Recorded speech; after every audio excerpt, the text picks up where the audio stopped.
이번 사연은 반반 결혼을 한 쓰니님에게 말끝마다 트집을 잡던 신우에게 쓰니님이 소름 끼치는 사이다를 날린 사연인데요.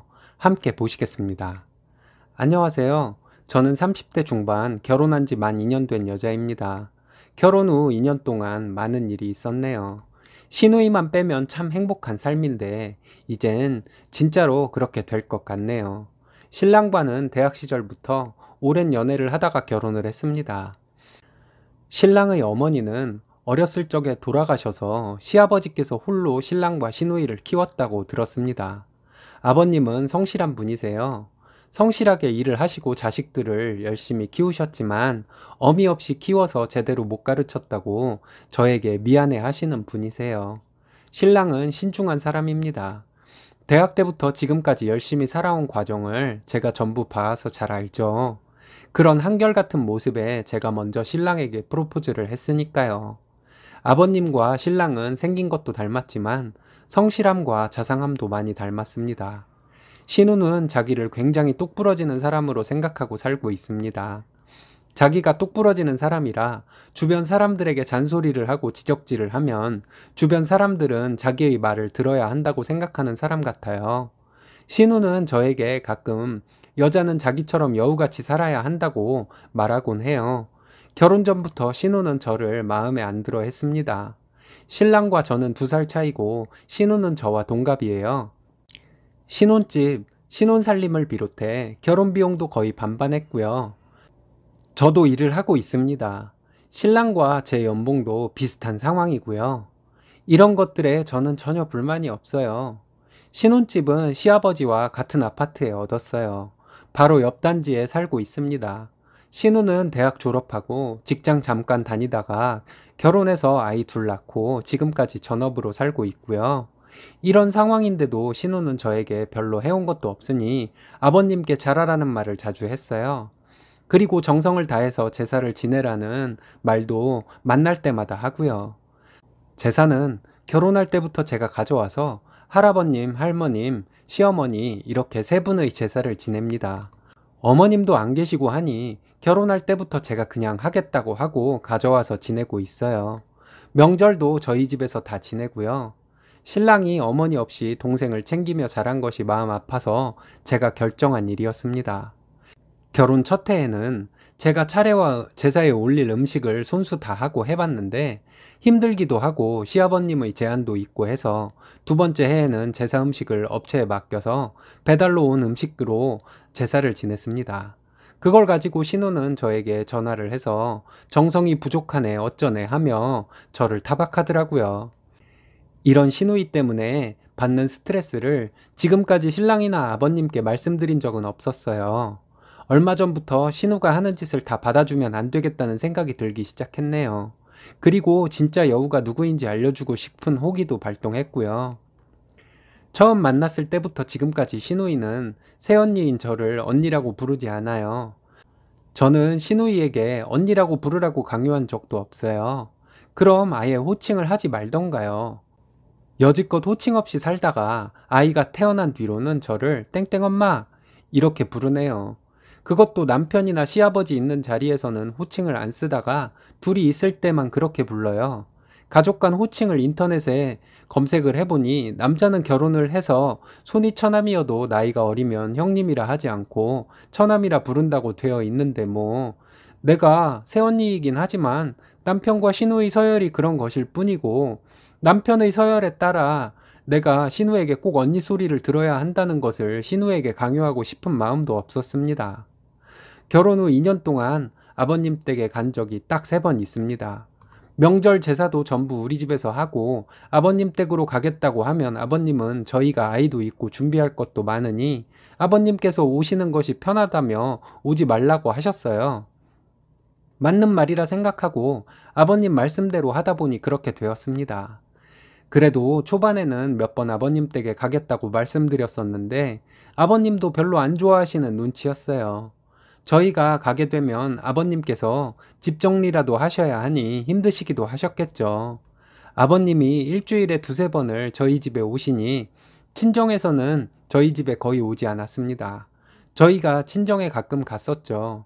친정엄마가 신랑을 많이 예뻐해서 신랑도 처가에 가는 것을 무척이나 좋아합니다. 저에게 장모님을 닮아달라고 가끔 얘기합니다. 자기 예뻐한다고 친정엄마를 무슨 완벽한 현모양처로 생각을 하는 모양이에요. 어쨌든 얼마 전에 신우가 전화를 해서는 저에게 그러더군요.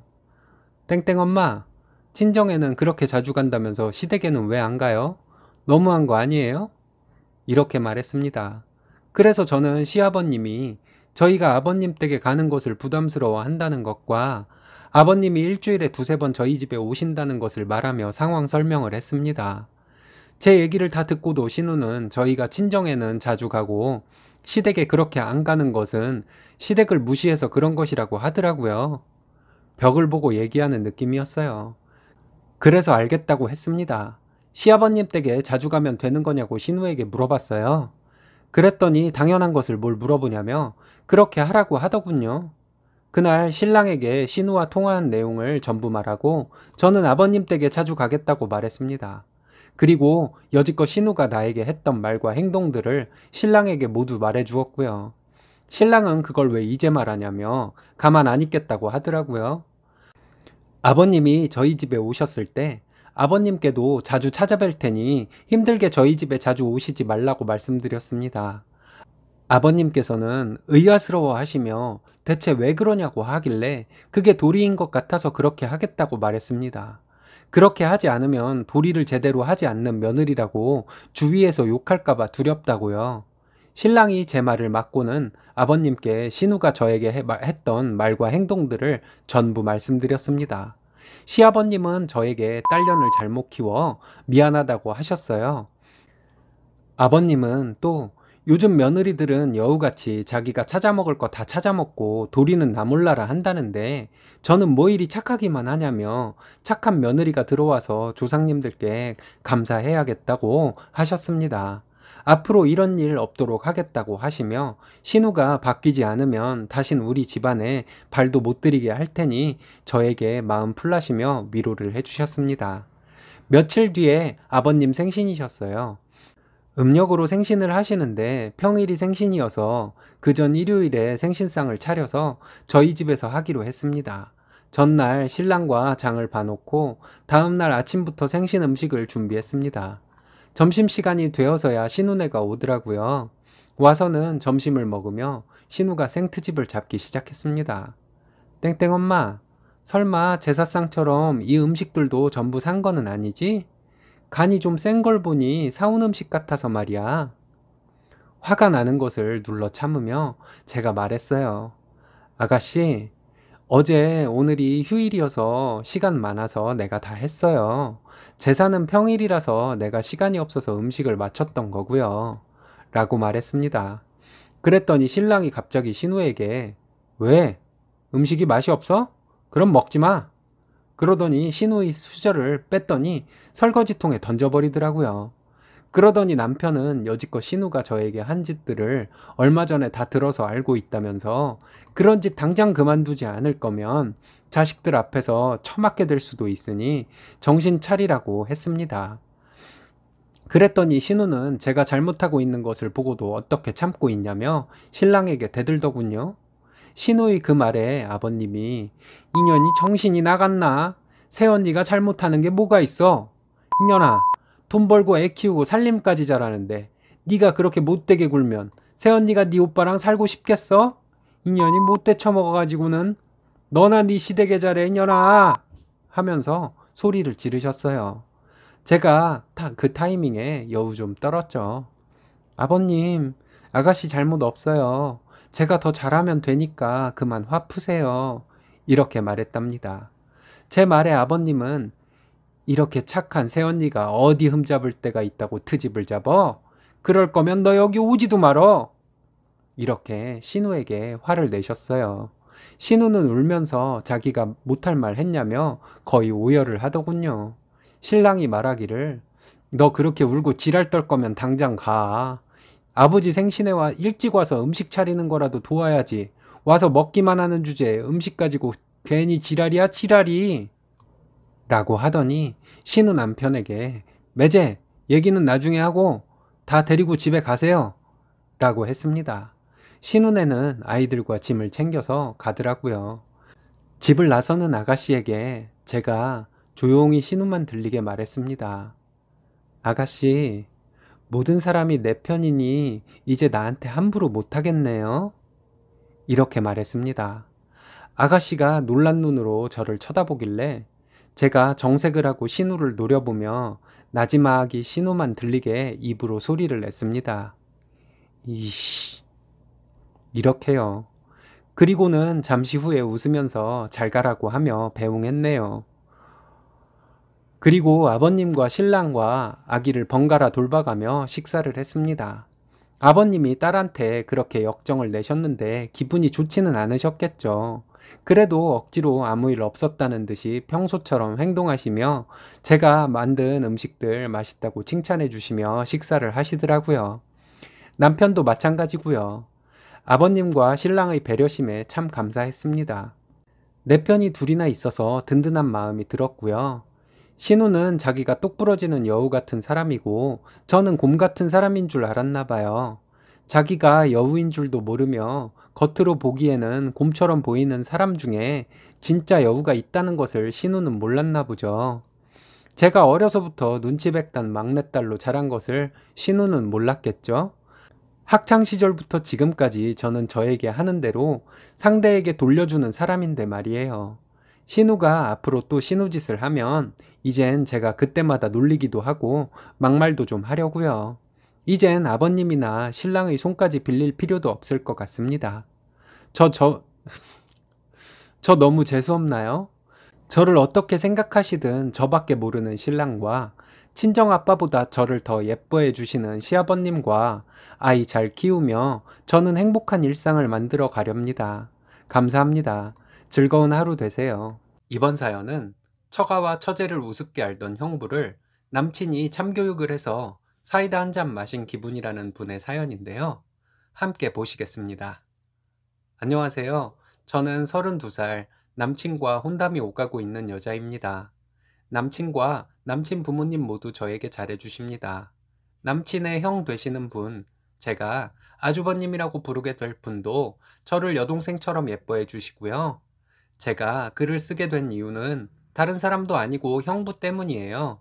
대학 시절에 이모가 아들 없는 집은 사위가 무시한다는 말을 한 적이 있었는데 그때는 그게 무슨 말인지 이해가 가지를 않았었는데 사람 심리라는 게 참 유치한 것 같아요. 저는 언니 하나 있습니다. 언니는 어려서부터 동생인 제가 화내면 한마디도 못하고 눈물을 보이는 여린 사람이었습니다. 동네 놀이터에서 놀다 보면 언니가 친구들에게도 말 한마디 못하고 양보만 하는 것이 정말 답답해 보여서 제가 언니 친구들과 말싸움을 한 적도 많았습니다. 저는 언니와 다르게 좀 괄괄한 성격인 것 같아요. 언니가 이렇게 유순한 성격이라 그런 건지 형부라는 사람 자체가 개념이 없는 건지 언니 결혼 전에 형부와 제가 좀 일이 있었습니다. 언니랑 언니 남친이었던 형부는 사귄 지 1년 정도 되었을 때 결혼을 생각하고 저희 집에 형부가 인사를 왔습니다. 형부는 저희 언니보다 3살 연하로 저보다 나이가 1살 어립니다. 저희 부모님을 어려워하는 기색도 없이 본인이 알고 있는 것이 이 세상 전부인 것처럼 떠들어대는 형부가 남자답다고 생각해야 하나? 무개념이라고 생각해야 하나? 판단이 되지 않고 있었습니다. 그날 저녁을 함께 먹는데 형부가 아빠와 소주를 드시면서 식사를 하는 중이었습니다. 소주가 다 떨어지니까 저에게 소주병을 흔들더군요. 부모님과 형부 될 사람 얘기 나누시라고 저는 식사에 열중하고 있었는데 앞에서 소주병이 흔들리는 느낌이 나서 고개를 들어보니 형부가 저를 쳐다보며 빈 소주병을 흔들고 있었어요. 이 사람 뭐지? 하고 생각하고 있는데 언니가 내가 가져올게 하면서 소주를 가져왔습니다. 기분이 너무 안 좋았지만 그 자리에서 내색을 할 수는 없어서 그냥 그렇게 넘어갔습니다. 한 번은 언니가 저에게 말하는데 형부 아는 사람 중에서 괜찮은 사람이 있다고 소개팅을 하라고 하더군요. 제 마음속에 형부 이미지가 별로 좋지 않아서 거절을 했는데 언니는 저에게 몇 번 더 그 형부 지인이라는 사람과 소개팅을 제안했었습니다. 형부에게 등 떠밀려서 언니가 저에게 얘기하는 것 같았어요. 대학 시절부터 언니가 소개팅을 해주겠다고 몇 번 말한 적이 있었지만 언니에게 남자를 소개받는 것이 부담스러워서 항상 거절했었는데 그냥 만나나 보자는 마음으로 소개팅을 나갔습니다. 소개팅 상대는 형부의 직장 선배였는데 대화가 잘 통하는 것도 아니었고 상대도 저를 그닥 마음에 들어하는 눈치도 아니어서 한 번 만나고 인연이 이어지지 않았습니다. 그리고 얼마 뒤에 지금의 남친을 만나서 사귀게 되었고요. 남친과 사귀게 된 지 얼마 안 되었을 때인데 언니한테 전화가 와서 받았더니 제가 남친이 있는데 소개팅을 한 것이었냐고 하더군요. 그래서 소개팅을 하고 얼마 안 되어서 남친을 만나 사귀게 된 것이라고 설명했습니다. 그랬더니 언니는 형부가 굉장히 화가 났다는 말을 하더군요. 그게 왜 화가 날 일이냐고 하며 저도 좀 짜증이 나려고 하는데 형부가 전화를 받더니 남친이 있으면 있다고 얘기를 해야 할 것 아니냐. 그 형님이 이 사실을 알면 내가 뭐가 되냐. 이런 식으로 저에게 막 뭐라 했습니다. 미친놈인가 했어요. 그래도 오해는 없어야 해서 남친이랑 만나게 된 것은 소개팅 이후라고 얘기를 했는데 제가 거짓말을 한다는 식으로 계속 말을 하더군요. 그래서 남친이랑 삼자 대면을 하자고 했습니다. 형부는 그냥 죄송하다고 하면 될 것을 제가 일을 키운다며 결혼할 사람 동생이라도 다음에 만나면 말이 좋게 나갈 것 같지 않다고 하더군요. 저는 내가 왜 사과를 해야 하냐고 혼자 상상한 것을 가지고 사람 이상하게 몰아가지 말라고 했습니다. 형부는 저에게 성질 참 더럽다고 하고 전화를 뚝 끊어버렸습니다. 그날 집에서 언니랑 대판 싸웠습니다. 언니가 문제라고. 언니가 얼마나 쉽게 보였으면 언니 앞에서 언니 동생인 나에게 전화로 그렇게 막말을 하냐고 했더니 언니는 그래도 언니랑 결혼할 사람인데 네가 건방지게 이러냐고 저로 인해서 자기 인생 꼬이면 책임질 거냐고 형부나 저나 똑같으니 그냥 넘어가라고 했습니다. 언니가 그렇게 나약하게 구니까 언니 남친이 나까지 무시하는 것이 아니냐고 이러다가 우리 부모님까지도 우습게 알 거라고 하고 그 사람이랑 만나는 동안은 언니 취급하지 않겠다고 했습니다. 그리고 부모님께도 다 얘기를 했는데 부모님은 형부 될 사람과 싸우면 그게 다 언니에게 가는 것이라며 참으라고 하더군요. 부모님이 그렇게 말씀을 하시니 저는 또 바보같이 그런가? 하고 참고 넘어갔습니다. 그리고 남친에게 이 얘기를 했더니 남친이 엄청 흥분을 하며 그런 개념 없는 사람한테는 세게 나가야지 그렇게 맞춰주면 안 된다고 하더군요. 저도 남친 말에 동감인데 부모님이 그렇게 말씀하시니 어쩔 수 없었다고 했는데 남친은 저희 부모님 말씀에 반론을 말할 수도 없고 하니 화를 사기면서 엄청 씩씩댔습니다. 그런 일이 있고 5개월 뒤에 언니와 형부는 결혼을 했습니다. 언니와 결혼한 뒤로도 형부는 저희 집에 오면 자기 집인 것처럼 참 편하게 있었습니다. 뭐 필요한 것이 있으면 언니에게도 시키고 저에게도 시키고 자기 편한 대로였어요. 저에게 뭘 시키면 제가 인상을 쓰는데도 전혀 신경 쓰지 않고 웃으면서 시키더라고요. 부모님 계셔서 화를 낼 수도 없고 정말 짜증이 났습니다. 제 형부지만 언니가 완전 잡놈한테 걸려서 결혼한 것 같은 느낌이었습니다. 언니도 수준이 그러니까 이런 형부와 결혼했겠지 라고 생각하고 그냥 모른 채 하고 넘어갔어요. 언니가 주말에 저희 집에 온다고 하면 될 수 있으면 안 부딪히려고 저는 밖으로 나갔고요. 근데 한 달 전에 형부가 저희 집에 잘 안 오게 된 계기가 생겼는데요. 제 남친이 저희 집에 인사를 왔을 때 남친이 형부와 좀 일이 있었습니다. 형부와 소개팅 사건이 있었던 것은 남친도 알고 있었고, 제가 남친에게 우리 집에 인사를 오면 형부가 이상한 소리를 할 것이라고 어느 정도 얘기를 해주었는데요. 참고로 남친은 저보다 2살이 많아 언니와 동갑이고, 형부보다는 남친이 3살 많습니다. 남친이 저희 집에 와서 인사를 드린다고 언니네도 그날 저희 집으로 왔습니다. 식탁이 좁아서 거실에 큰 상 펴고 식사를 하는데 반찬 접시가 비워지면 엄마와 언니, 저 셋 중에 먼저 발견하는 사람이 그 반찬을 더 가지고 오고 하면서 식사를 했습니다. 아빠와 남친이 이런저런 얘기를 나누며 식사를 했고요. 반찬 접시 하나가 비었는데 형부가 저에게 반찬 접시를 흔들어 보이더군요. 제가 표정 관리가 안 되는 것을 남친이 보더니 형부를 한번 쳐다봤습니다.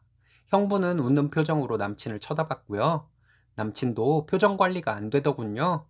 그렇게 식사를 하고 형부와 남친이 아빠 몰래 손짓으로 담배 피우는 신용을 하더니 둘이서 밖으로 나갔습니다. 둘이 나갔다 들어오는데 형부가 얼굴이 벌겋게 돼서 들어오더군요. 저희 집에서 징징거리는 것에 가까울 정도로 나대던 형부가 조용히 있길래 남친이 뭔가 일을 저질렀구나 하는 생각이 들었습니다. 엄마 아빠랑 차 마시면서 얘기 좀 하다가 저희는 나왔어요.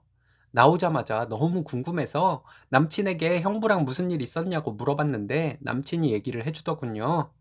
남친이랑 형부가 담배 피우러 밖으로 나갔는데 형부가 처제 성격이 장난 아닌데 맞추려면 힘들 거라고 했대요. 남친이 제가 착하기만 한데 무슨 소리냐고 했더니 형부가 남친보다 더 오래 봐서 제 성격을 더 잘한다고 했대요. 그래서 남친이 형부에게 동서가 소개팅 사건으로 개념 없는 행동을 해서 제가 짜증낸 것을 가지고 그러는 것이냐고 대놓고 물어봤답니다. 형부는 당황해하더니 형님들 사람에게 동서라고 부르냐고 하더래요. 남친은 동서간에 손아래 동서가 나이가 많으면 서로 동서라고 부르고 맞존대하는 것인데 몰랐냐고 하면서 인터넷에 검색해보라고 했다네요. 그리고 남친이 형부에게 그랬대요. 처제한테 그렇게 개념 없이 행동하고 처가에서도 예의 없이 행동한다고 들었다. 동서가 처음에 인사를 왔을 때 소주병을 흔들면서 처제에게 술을 더 가져오라는 행동을 했다고 들었다. 처가가 술집이고 처제가 술집 알바냐? 지금까지는 그딴 식으로 행동하는 거 뭐라고 할 사람이 없어서 동서 마음대로 했겠지만 내가 이 집 사위로 들어오게 된 이상 앞으로는 개념 잡고 행동해야 할 것이다. 요약하자면 이렇게 남친이 형부에게 얘기했다고 합니다. 그리고 남친이 형부에게 슬쩍 다가가서 어깨를 손으로 한번 꽉 잡아줬대요. 형부랑 남친 키가 10cm 이상 차이 나고 남친이 덩치도 좀 큰 편이거든요. 밖에 나가서 형부랑 남친 사이에 이런 얘기가 오가고 형부가 남친에게 주눅 들어서 형부가 집으로 다시 들어올 때 그렇게 얼굴이 빨개져서 들어왔던 것이었나 봐요. 남친 얘기를 듣는데 너무 시원했습니다. 차에서 운전하면서 이 얘기를 하는 남친이 어찌나 듬직해 보이던지 며칠 뒤에 언니와 통화했는데 별 얘기 없더라고요. 사실 속으로 형부가 남친에게 위협받은 걸로 언니에게 또 징징거리며 언니 괴롭히면 어쩌나 하고 걱정되기도 했거든요. 남친이 무서웠던 것인지 아니면 형부도 꼴의 남자라고 자존심 때문에 언니에게 말을 못한 것인지 모르겠습니다.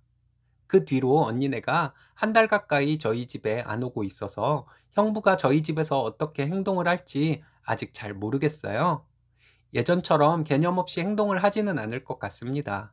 형부가 저에게 말도 안 되는 행동을 하는데도 형부 편만 들던 언니도 짜증났고 형부랑 언니 사이에 불화 생길까봐 형부가 무개념 행동을 해도 그냥 넘어가던 부모님도 답답했는데 남친 덕분에 시원했어요.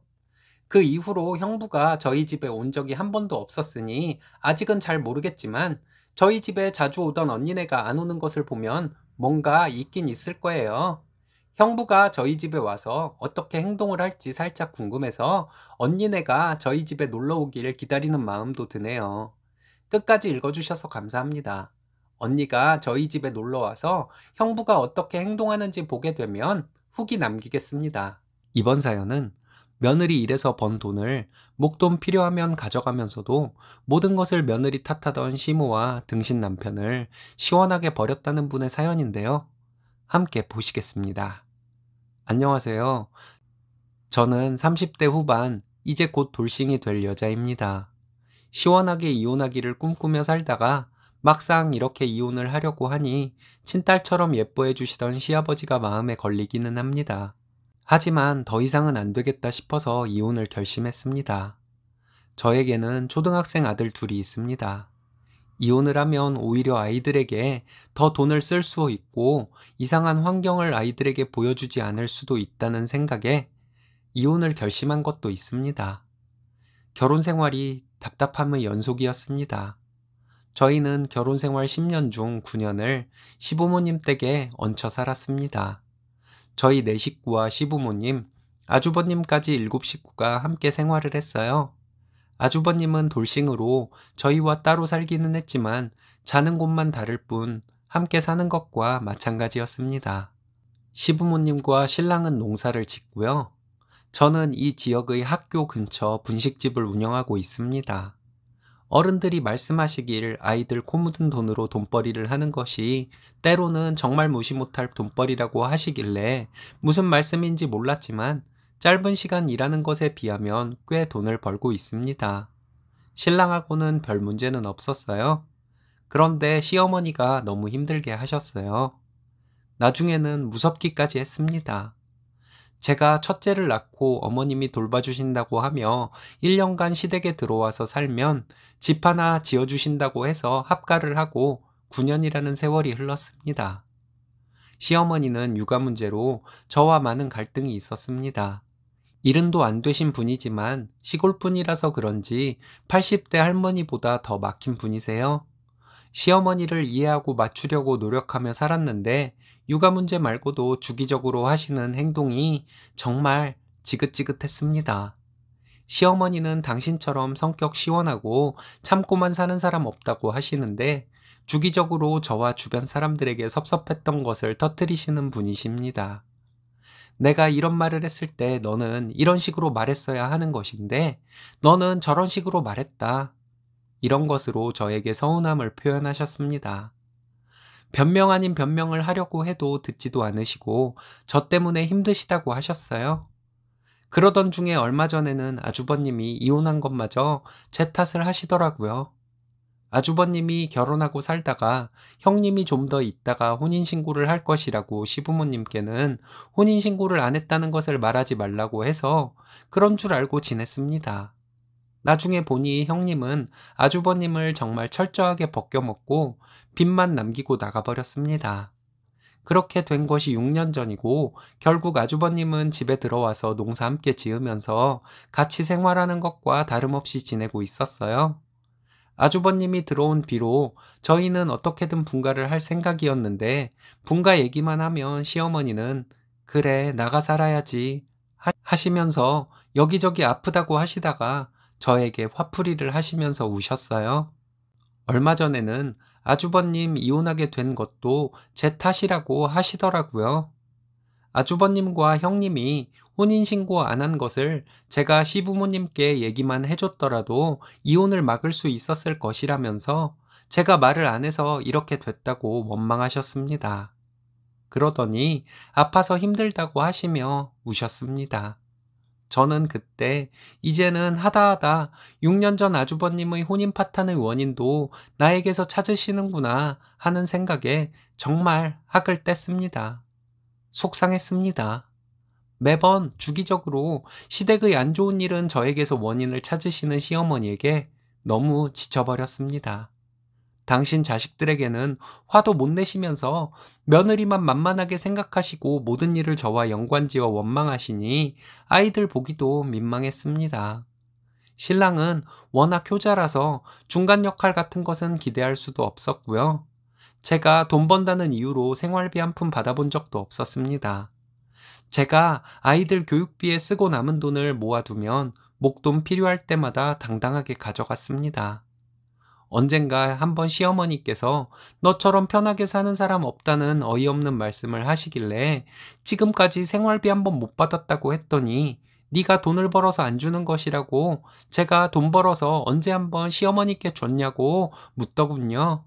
그럼 어머니 돈 필요하실 때마다 신랑이 저 몰래 돈 해드리는 것은 어디서 나오는 것이냐고 물었더니 깜짝 놀라시더라고요. 저는 심증만 있던 것이라 한번 떠본 것인데 시어머니는 당황하시면서 그것은 애비가 모은 돈이겠지 이러셨어요. 신랑이 가끔 목돈 필요하면 내가 벌어서 모은 돈을 당당하게 가져갔는데 그 돈이 어머니께 해드린 돈이라고 했습니다. 시어머니는 아들이 준 돈을 받았을 뿐이라며 시치미를 떼려고 하시더군요. 내가 번 돈으로 돈도 해드리고 나는 그럼 따로 또 돈을 드려야 어머님이 섭섭하지 않으실 것 같냐고 하면서 더 이상 이렇게는 못 살겠다고 했어요. 못 살면 네가 어쩔 것이냐고 하길래 분가해서 어머님과 안 보고 살던지 그게 안 되면 이혼할 것이라고 했습니다. 시어머니는 내가 여기서 대답을 하면 무슨 책임을 져야 할지 몰라서 대답 안 하겠다고 하시더라고요. 그래서 어머니 책임지실 것 없고 그냥 저는 이제 어머님과 안 보고 살겠다고 했어요. 신랑과 함께 나가서 살던지 아니면 아이들만 데리고 이혼해서 내가 나가던지 하면 된다고 말씀드렸습니다. 시어머니는 며느려니 시애미한테 못하는 말이 없다고 울부짖으며 소리치고 신세한탄을 하시더라고요. 시아버지와 신랑이 나와서 무슨 일이냐고 묻길래 전부 말했습니다. 신랑은 갑자기 왜 그러냐고 저에게 화를 내며 윽박지르는데 당장 나가던지 이혼하던지 하자고 했어요. 나갈 테면 혼자 나가라고 하더군요. 저에게 항상 네가 고생 많다면서 아껴주시던 시아버지도 말로만 그러셨다는 생각에 좋게만 보이지는 않았습니다. 제가 못된 것일 수도 있죠.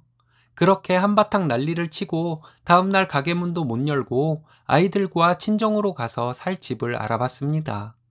그리고 임시로 원룸을 하나 얻어서 아이들과 살고 있는 중이에요. 제가 완강하니 신랑은 저에게 숙이고 들어와서 함께 분가를 하자고 하는데 싫다고 이혼하겠다고 하고 내쫓아 버렸습니다. 신랑 하는 말이 시골에서 배우지 못하고 사셔서 어머님이 그렇다고 이해해 달라고 하는데 그런 것이랑 상관없이 그냥 시어머니는 나쁜 사람이고 그 아들인 당신도 마찬가지라고 했어요. 큰아들 이혼도 내 탓을 하고 분가 약속도 안 지키고 돈 들어갈 곳이 있으면 내가 벌어온 돈으로 쓰고 그것을 당신은 당당하게 요구했으니 당신네 집안은 짐승만도 못한 인성이라고 했습니다. 아이들이 보고 배울까 무서워서라도 당신과 이혼할 것이라고 했어요. 내가 지금까지 10년간 한 것들 전부 위자료로 보상받을 것이라고 했고요. 신랑은 지금 한 달 가까이 저에게 잘못했다고 비는데 저는 그 사과 받아주기 싫습니다. 혼자서도 아이들 풍족하게는 아니어도 잘 키울 수 있는 경제력도 있는데 제가 시댁에서 종살이 하면서 돈도 벌어다 바치면서 살겠어요? 신랑이 아이들에게 잘못한 것은 없어서 그런지 아이들이 아빠를 찾아서 고민이 되기도 합니다. 하지만 너무 지쳐서 신랑과 함께 살 수는 없을 것 같습니다. 주범은 시어머니지만 남편도 공범이니까요. 신랑에게 계속 이혼을 요구하고 있고 협의이혼이 안 되면 소송이혼이라도 할 생각이에요. 지금 상황으로는 친구들과도 마음 편히 만날 시간적 여유도 없어서 하소연할 곳도 마땅치 않아서 여러분들께 하소연합니다. 제 얘기 들어주시는 것만으로도 감사한 마음입니다. 이번 사연은 결혼한 지 얼마 안 된 며느리 부려먹으려고 하던 시댁 식구들이 며느리에게 참교육을 당한 사연인데요. 함께 보시겠습니다. 안녕하세요. 저는 서울에 사는 결혼한 지 1년 조금 안 된 여자입니다. 얼마 전에 충남에 있는 시댁에 가서 밥을 먹었습니다. 지금까지 시댁에 가서 밥 먹은 적이 없었어요. 시부모님과 밥 먹을 때는 모시고 나가서 사드렸습니다. 그런데 이번엔 어머님께서 간단하게 집에서 먹자고 하시더군요. 시댁에 가기 전에 음식 재료 뭐 사갈까요? 하고 여쭤보니 괜찮다고 그냥 오라 하셨습니다. 미리 가서 도우려고 일찍 출발해서 갔습니다. 근데 뭐 따로 준비하시고 하는 것은 없었어요. 그리고 저녁 때가 되니까 냉장고에서 반찬을 꺼내라고 하시더군요. 뭘 꺼내야 할지 몰라서 허둥대고 있으니까 어머님은 얘가 뭘 모른다면서 플라스틱 반찬통을 몇 개 꺼내시더니 뚜껑을 열어서 냄새 맡아 보시고는 이거는 상에 놓고 이것도 빨리 먹어 치우자 이러시면서 통째로 갖다 놓으라고 하셨습니다. 진짜 먹다 남은 김치, 나물, 오징어채 등을 접시에 담아서 상위에 올리려고 했는데 번거롭게 하지 말라고 하시며 그냥 갖다 놓으라고 하시더군요. 그래서 어머님 시키시는 대로 반찬통을 갖다 놓고 밥 퍼서 먹었습니다. 저는 도저히 먹을 엄두가 나지를 않았습니다. 군내나는 반찬들 먹고 싶지 않아서 먹는 신용만 했어요. 식사를 다 하고 아버님과 남편은 거실로 가고 시어머니는 저에게 이제부터 우리 집 부엌일은 네가 해라 라고 말씀하시더니 거실로 쏙 가버리시더라고요. 어이가 없어서 다 치우고 집에 가며 남편에게 너무 기분 나쁘다고 우리 집에서 당신을 이렇게 대접한 적이 있냐. 우리 집 잘 가지도 않지만 가면 우리 엄마가 당신을 얼마나 잘 대접해주고 당신은 우리 집에서 손가락 하나 까딱 안 하고 있다가 맛있는 음식 좋은 술 실컷 먹고 오지 않냐. 뭐라 말했더니 별걸 다 가지고 그런다고 오히려 타박을 하더군요. 며느리 들어오면 시어머니들 다 편해지고 싶은 것이고 저랑 친해지고 싶어서 같이 부엌 일도 하고 싶으신 것인데 뭘 그런 걸 가지고 그러냐고 했습니다. 내가 이런 대접 받으려고 결혼했나? 정말 눈물이 났어요. 신랑은 눈 하나 깜짝 않고 묵묵히 운전을 하더군요. 저도 사람인지라 치사한 건지 본전 생각났습니다. 저희 강동구에 있는 40평대 아파트 삽니다. 친정엄마 명의로 되어 있는 아파트이기는 하지만 제가 받기로 예정돼 있는 집이에요. 결혼할 때 저 예뻐해 주시던 이모부께서 차 하나 뽑아 주셔서 그거 남편이 쓰고 있고요. SUV 외제차예요. 그 외에 혼수는 남편과 제가 모아놓았던 돈으로 사서 넣었고요. 결혼 후에도 저 계속 일하고 있고 남편과 버는 돈 비슷합니다. 집안일은 제가 주도해서 하고 남편은 돕는 식으로 하고 있고요. 어머님은 연세가 있으셔서 저에게 그러실 수 있다고 이해는 되는데 남편은 저에게 말 한마디라도 그렇게 하면 안 되는 것이 아닌가요? 이거 가지고 며칠 남편과 말싸움을 했습니다. 만약에 우리 아빠가 필요할 때마다 당신 불러서 기사시켜서 놀러 다니고 친정 가구도 옮기라고 시키고 정원에 잔디도 깎고 하라고 시키면 좋겠냐고 물어봤어요. 처남이 있는데 자기가 그런 것들을 왜 하냐고 하더군요.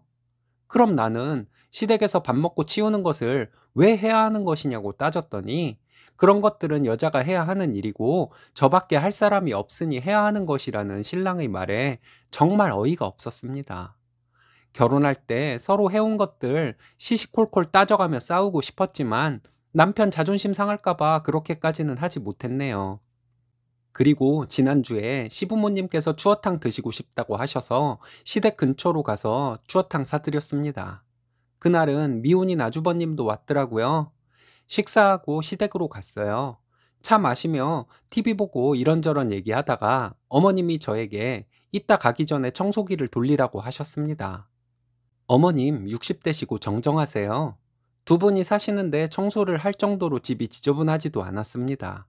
그리고 저에게 당연히 시킬 것을 시킨다는 듯한 말투로 청소를 하라고 하시는 어머님 말씀이 솔직히 기분이 나빴고요. 이걸 해야 하나 말아야 하나 하는 생각을 하고 있다가 어머님 말씀에 대답하지 못했습니다. 아주버님이 갑자기 재수 씨, 대답해야죠. 오늘 점수 다 깎였네. 이러는 거 있죠? 신랑은 옆에서 웃고 있고요. 농담하듯이 말한 아주버님의 말이었지만 진심인 게 느껴졌습니다. 제가 아주버님에게 그랬어요. 제가 시댁에서 일할 때 같이 하면 예쁨 받고 좋은 것이지 하지 않았다고 욕을 먹거나 점수가 깎일 이유는 없다고요.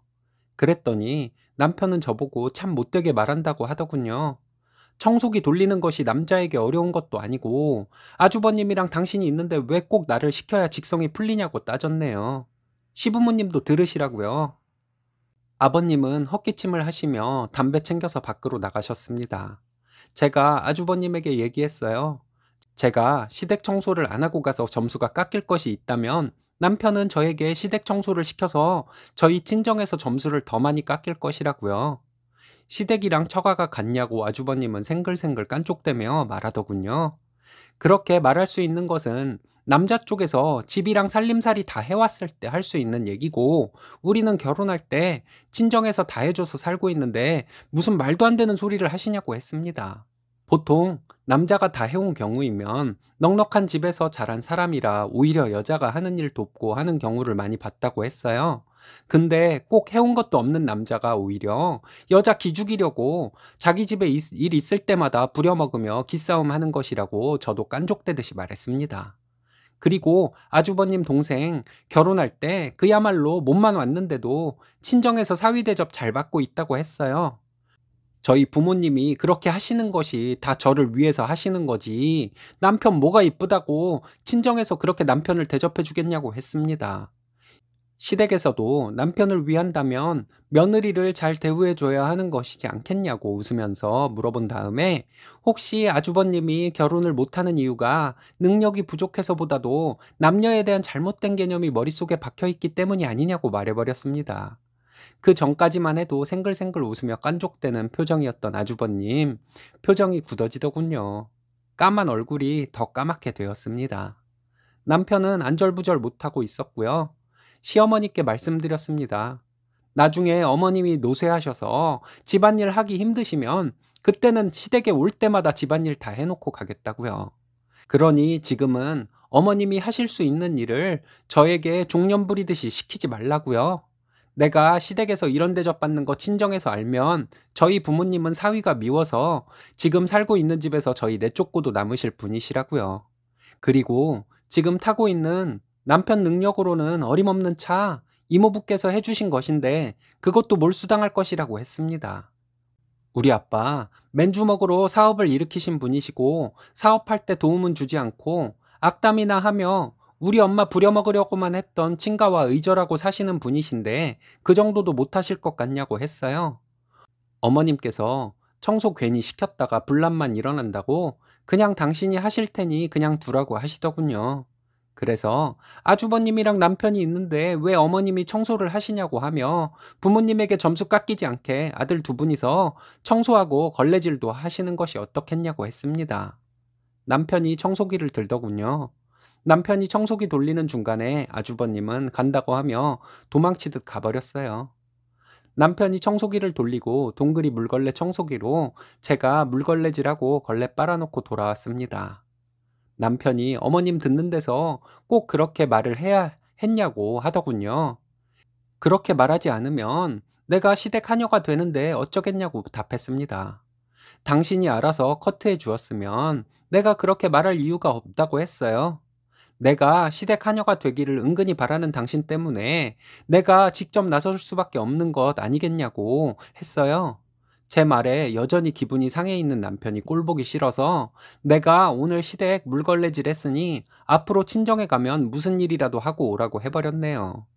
사실 당신은 우리 집에 몸만 왔으니 친정 몸종이 되어도 할 말이 없겠지만 그렇게 부려먹는 사람이 친정에는 없으니까 앞으로 알아서 일거리 찾아서 하라고 했습니다.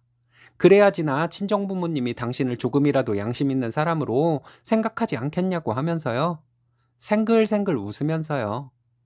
애초에 점심 먹은 거 치울 때 같이 치우자고만 했어도 제가 이랬겠어요?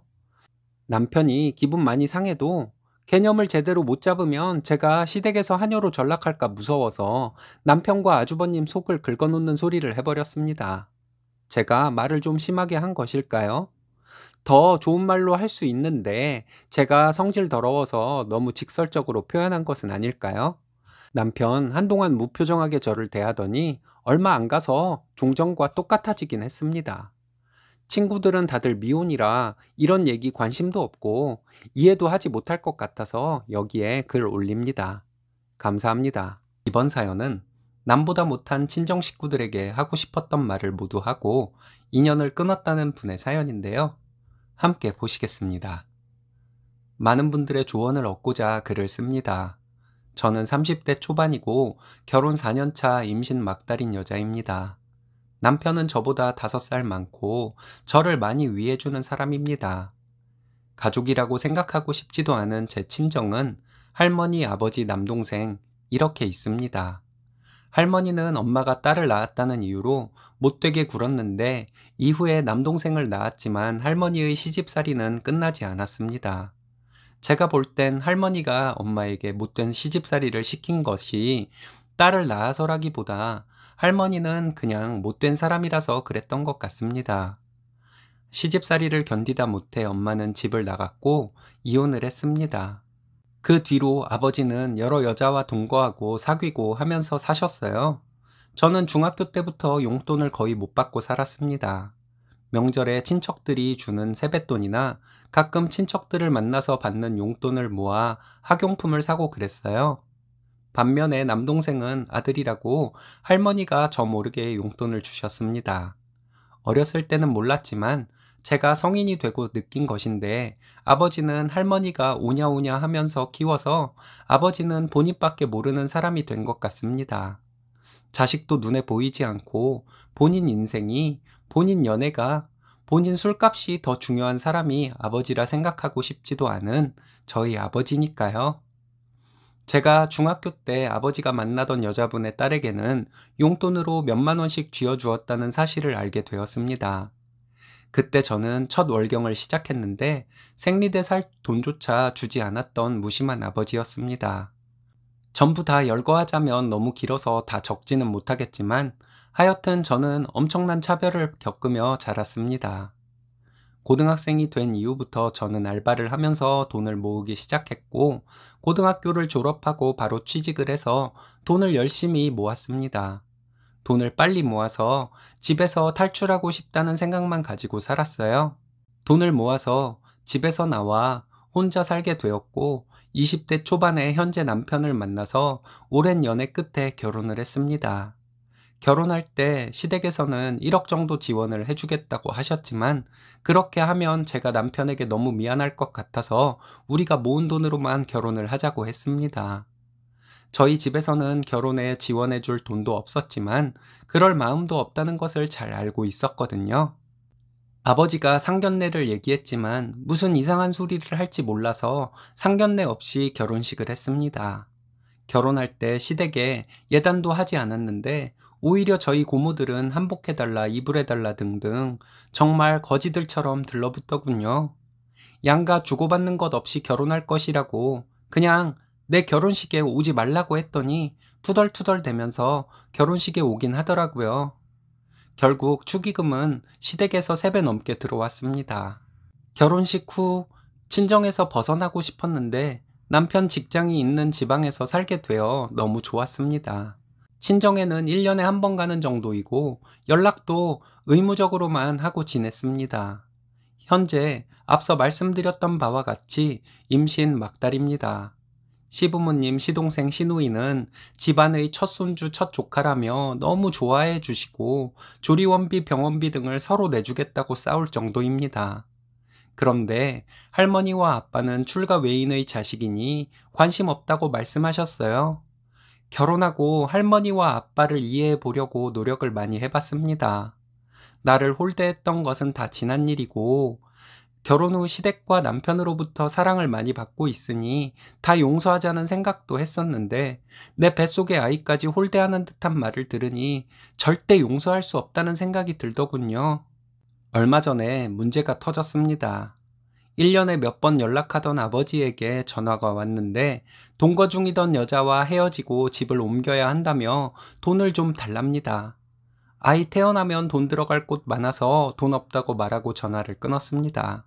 아버지는 며칠 동안 계속 전화해서 돈을 달라고 하더니 차를 바꾸게 돈을 달라, 또 거절하니 그럼 용돈이라도 좀 줘라 등등의 얘기를 하더라고요. 전부 같은 말로 거절했습니다. 그랬더니 결국 남편에게 전화를 해서 돈 얘기를 했다 합니다. 남편은 일단 알겠다고 하고 전화를 끊었다며 저에게 말하는데 얼마나 화가 나는지 괜히 남편에게 화를 내게 되었네요. 내가 어떻게 살아왔는지 모르냐고, 그걸 알면서 아버지가 돈 달라고 하는 말에 알겠다는 말이 나오냐고 하며 화를 냈더니 또 착하기만 한 남편은 미안하다고 하며 제 눈치를 보더라고요. 아버지에게 너무 화가 나고 남편에게 너무 미안해서 한바탕 울면서 남편에게 괜히 화를 내서 미안하다고 계속 사과를 했습니다.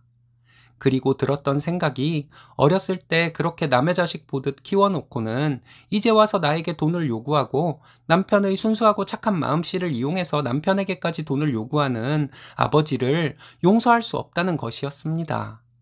뱃속의 아이를 생각해서라도 그러지 말아야 하는데 할머니와 아빠에 대한 분노가 삭혀지지가 않아 힘든 며칠을 보내고 있는데 할머니에게 전화가 왔습니다. 아버지가 할머니에게 말했는지 할머니는 전화로 저에게 천하의 못된 년이라고 하더군요. 네 아빠가 어린 나이에 혼자 돼서 내가 널 고아원에 보내라고 했는데도 네 아빠는 새끼라고 안 버리고 결혼까지 시켜줬더니 은혜도 모르냐? 할머니는 이런 식으로 말했는데 중간중간 정말 심한 욕을 섞어가며 말했습니다. 저도 할머니 말을 비꼬면서 통화했어요. 차라리 나를 고아원에 보내지 그랬냐. 고아원에서 자란 것이 우리 집에서 용돈 한 번 못 받고 차별받으면서 자란 것보단 나을 것이다. 엄마를 그렇게 괴롭혀서 아들을 혼자 살게 만들더니 할머니는 아빠에게 뭘 잘했다고 그런 소리를 하시냐. 아직도 정신 못 차리고 여자 만날 생각만 하고 사는 사람으로 아빠를 키운 것이 바로 할머니다. 할아버지가 일찍 돌아가시지 않았다면 정신 나간 할머니를 내쫓았지 엄마가 집을 나가지는 않았을 것이다. 등등의 막말을 했습니다. 할머니는 끝까지 키워준 은혜도 모르는 년이라고 했습니다. 정말 화가 나서 시부모님과 시동생, 시누이가 아이 태어나면 뭐 해줄지 생각해주는 사람들이라 나는 시댁에 사랑받으며 살고 있어서 정말 행복하다. 시댁이 가족이고 할머니와 아빠는 가족이 아니다. 못된 성질머리로 며느리 내쫓아서 아들과 손주들 불쌍하게 만든 할머니와는 전혀 다른 사람들이다. 시부모님이 집안에 여자가 잘 들어와야 하는데 나 같은 며느리가 들어와서 너무 기쁘다고 하셨다. 우리 집안에는 할머니 같은 여자가 들어와서 집안을 모두 망쳐놨다. 난 결혼해서 행복하게 살고 있으니 할머니가 인생 망쳐놓은 아빠에게 평생 사죄하는 마음으로 살아라. 더 이상 우린 가족이 아니니 연락하지 말아라. 할머니와 함께 살고 있는 내 동생이 걱정되지만 난 그냥 나 혼자 행복하게 살겠다. 하고 전화를 끊어버렸습니다. 정말 싫었던 할머니나 아빠에게 하고 싶었던 말 다 한다고 뭐가 달라지겠나. 그래도 가족인데 라고 생각하며 살았는데 할머니에게 이렇게 말하고 전화를 끊고 나니 너무 시원한 마음이었습니다. 그 뒤로 할머니와 아빠에게 전화가 왔지만 안 받고 수신 차단해 버렸어요. 저와 남동생을 뒤로하고 집을 나간 엄마를 원망하며 살아왔지만 조금 이해가 가더라고요. 고모들한테도 전화와 톡이 오는데 제가 전화를 받지 않으니 톡으로 은혜도 모르는 못된 년이라고 했습니다. 나 자랄 때 얼마나 힘들게 자랐는지 뻔히 보고 살았으면서 모른 채 해놓고는 결혼할 때 이것저것 요구하던 거지들이 이제 와서 왜 연락을 하냐고 고모들이 괴롭혀서 집을 나가게 된 우리 엄마나 찾아서 효도하며 살겠다고 답장 보냈네요. 사실 엄마를 찾을 마음은 없습니다. 지금도 원망스럽기만 해요. 어쨌든 가족인데 인연을 끊어버리면 우울할 것 같기도 했습니다. 그런데 우울한 마음은 없고 그냥 시원하기만 합니다. 제가 못된 것인가요? 제가 나중에 이렇게 한 것을 후회할 수도 있을까요? 혹시 저와 비슷한 경험이 있으셨던 분들은 어떻게 되셨나 궁금합니다. 많은 분들께서 조언과 위로를 해주셨으면 좋겠어요. 시부모님께 다 털어놓고 싶지만 너무 좋은 분들이라서 걱정 끼쳐드릴까봐 말씀을 못 드리겠습니다. 읽어주셔서 감사합니다.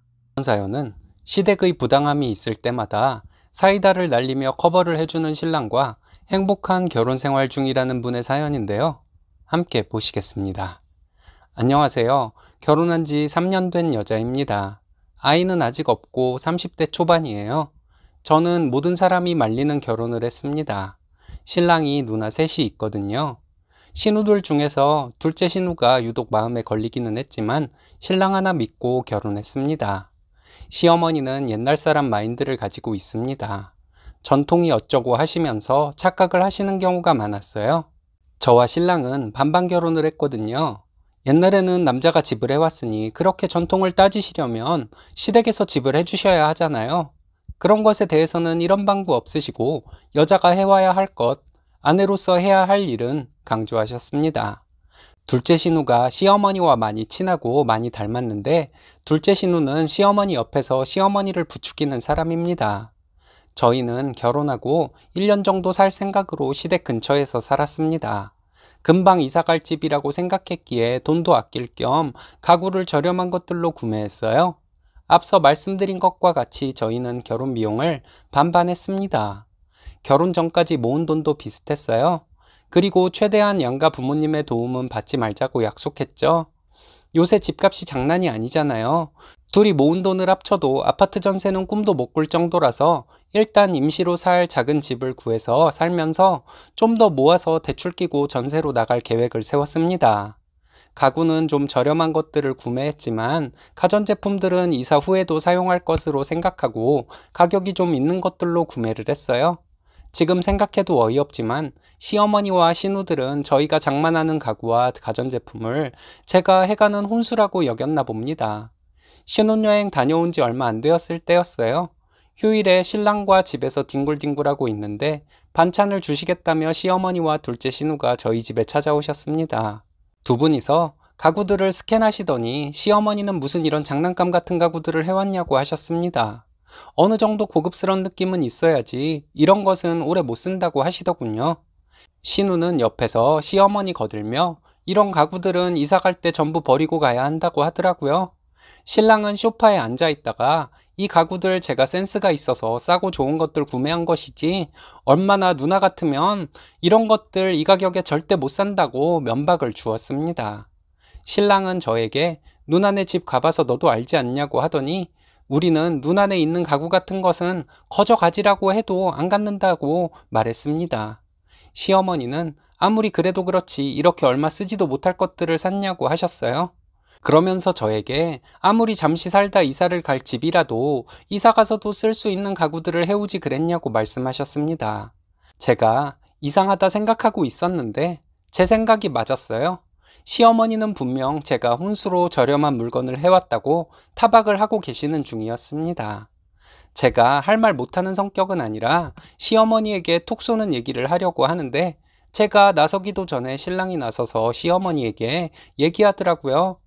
우리 이사 가서도 충분히 쓸 수 있는 가구들인데 왜 그러시냐고요?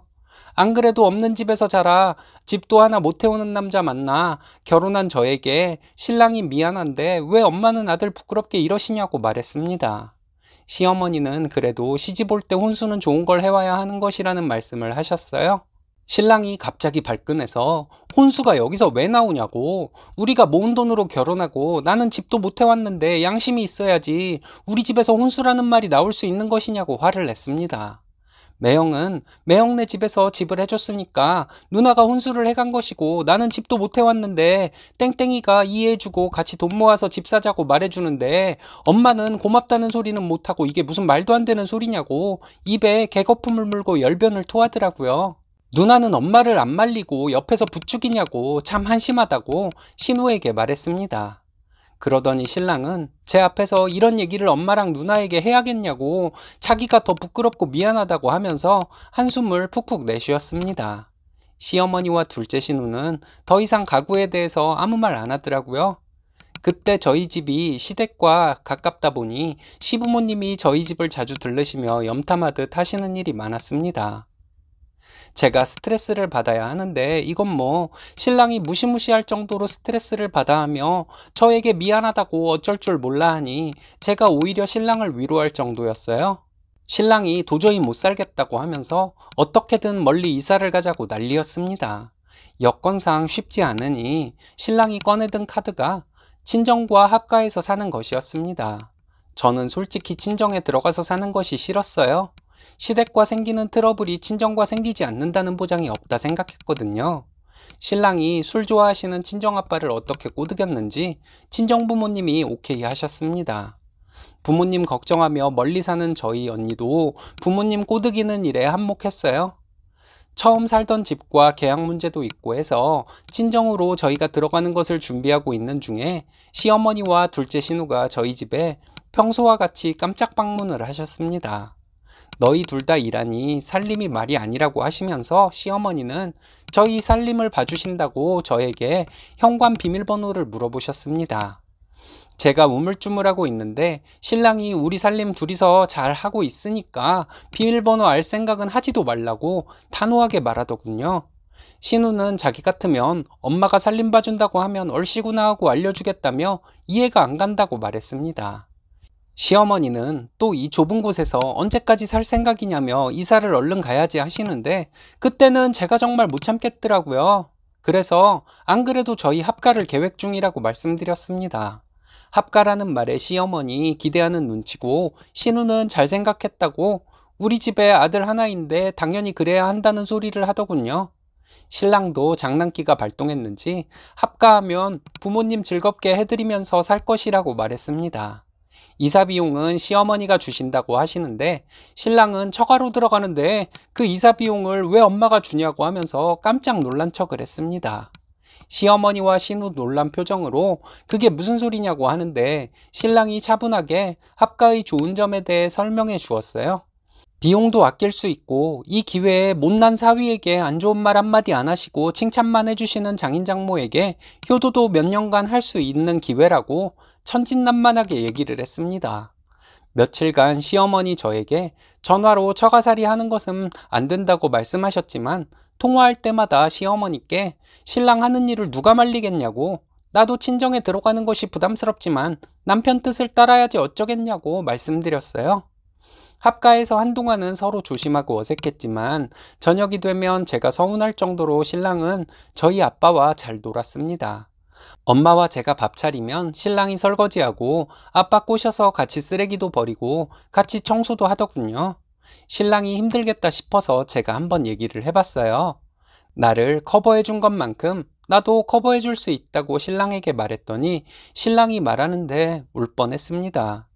자기는 처가에 처음 인사를 왔을 때부터 너무 부러웠다고, 처형이 동생인 저를 챙겨주는 것을 보고 우리 누나들도 자기에게 저랬다면 하고 생각했대요. 자기는 자기 부모님과 같은 부모가 아닌 장인 장모와 같이 자식과 친구처럼 얘기하는 부모가 되겠다고 결심했다고 하더라고요. 다는 얘기하지 않았지만 마음속에 신랑이 본인 가족과 살면서 마음속에 상처로 남았던 일들을 감추고 사는 것을 알게 되어 짠하다는 생각도 들었습니다. 신랑이 친정 식구들에게 너무 잘하니 저도 자연스럽게 시댁을 챙기게 되었습니다. 신랑은 팔불출처럼 시댁에 가서도 자기 처가에서 사랑 듬뿍 받으며 재밌게 살고 있다고 자랑을 했어요. 저는 가끔 신랑을 꼬셔서 시댁을 찾아뵈었고요. 이제는 시부모님도 제 마음을 알아주시고 저희 친정에도 성질머리 더러운 아들을 데리고 살아준다고 고맙다 하실 정도가 되었습니다. 둘째 신우는 지금도 여전하긴 하지만 시어머니가 신우에게 너는 이상한 소리 말고 잠자코 있으라고 하시곤 해요. 친정에 들어온 지 2년이 넘었는데 이제 저희 곧 분가할 수 있을 것 같습니다. 순수 저희 힘만으로는 저희가 원하는 아파트 전세가 불가능해서 은행에게 보태달라고 졸라서 장만해야 하기는 하지만 크게 부담스러운 정도는 아닙니다.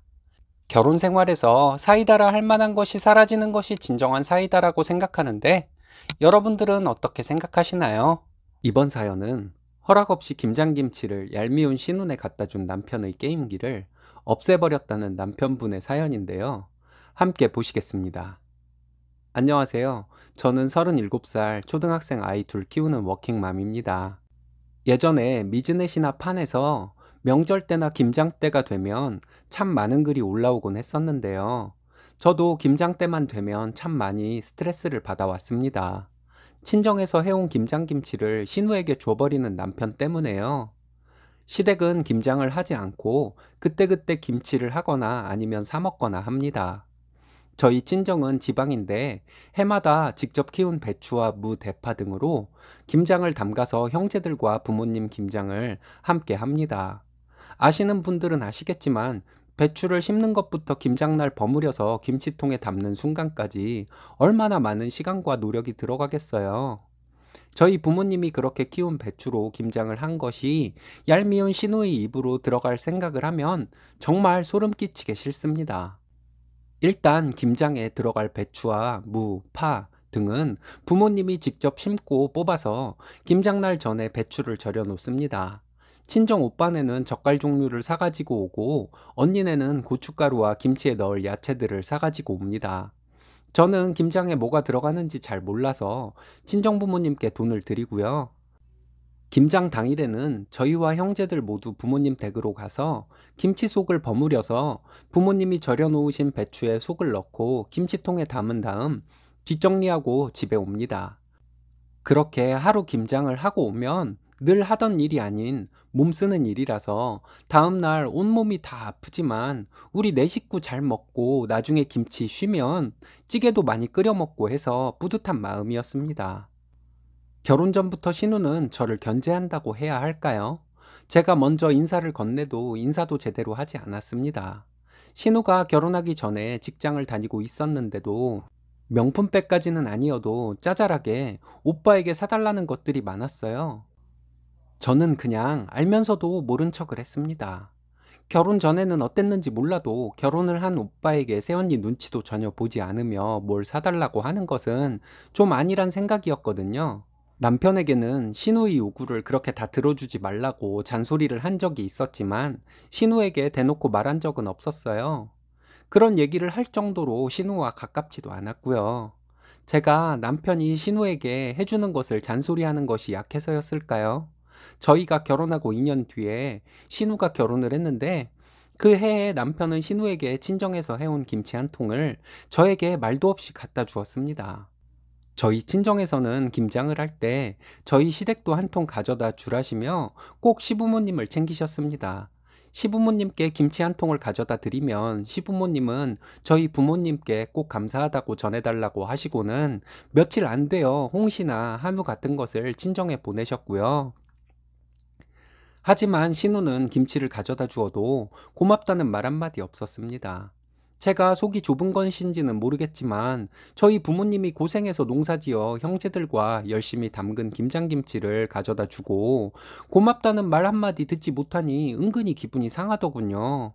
3년간 신우에게 고맙다는 말 한마디 못 듣고 김치를 가져다 주니 그 다음 해부터는 주기 싫었습니다. 망설이다가 남편에게 이런 제 마음을 말했고요. 남편은 윗사람이 돼서 그렇게 각박하게 구는 것이 아니라고 하며 계속 신우에게 김치를 주자고 했지만 저는 싫다고 했습니다. 하지만 매해마다 남편은 김장을 하고 와서 신우네에 김치를 한 통씩 가져다 주었습니다. 이것을 가지고 남편과 많이 싸웠습니다. 남편은 저에게 속이 좁다고 비난을 했고 저는 고맙다는 말 한마디 못 들으면서 김치 주기 싫다고 하며 싸운 것이죠. 올해도 2주 전에 저희 친정에서 김장을 했습니다. 남편은 일이 있어서 김장날 못 가고 저만 가서 친정 식구들과 김장을 해서 차에 김치를 싣고 왔어요. 그리고 남편과 트렁크에 있는 김치를 집으로 올려왔는데 그날 저희 거는 김치 냉장고용 김치통에 김치를 담아왔고 시댁에 드릴 김치는 흰색 큰 김치통에 담아왔거든요.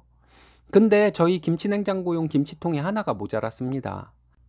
남편에게 트렁크에 있는 김치통 시댁 가져다 드릴 거 빼고 전부 가져온 것이냐고 물었더니 전부 가져온 것이라고 하더군요. 그래서 친정에서 한 통을 놓고 왔나 보다 했습니다. 그리고 남편은 시댁에 김치 가져다 주고 온다고 가고 저는 씻고 쉬고 있었습니다.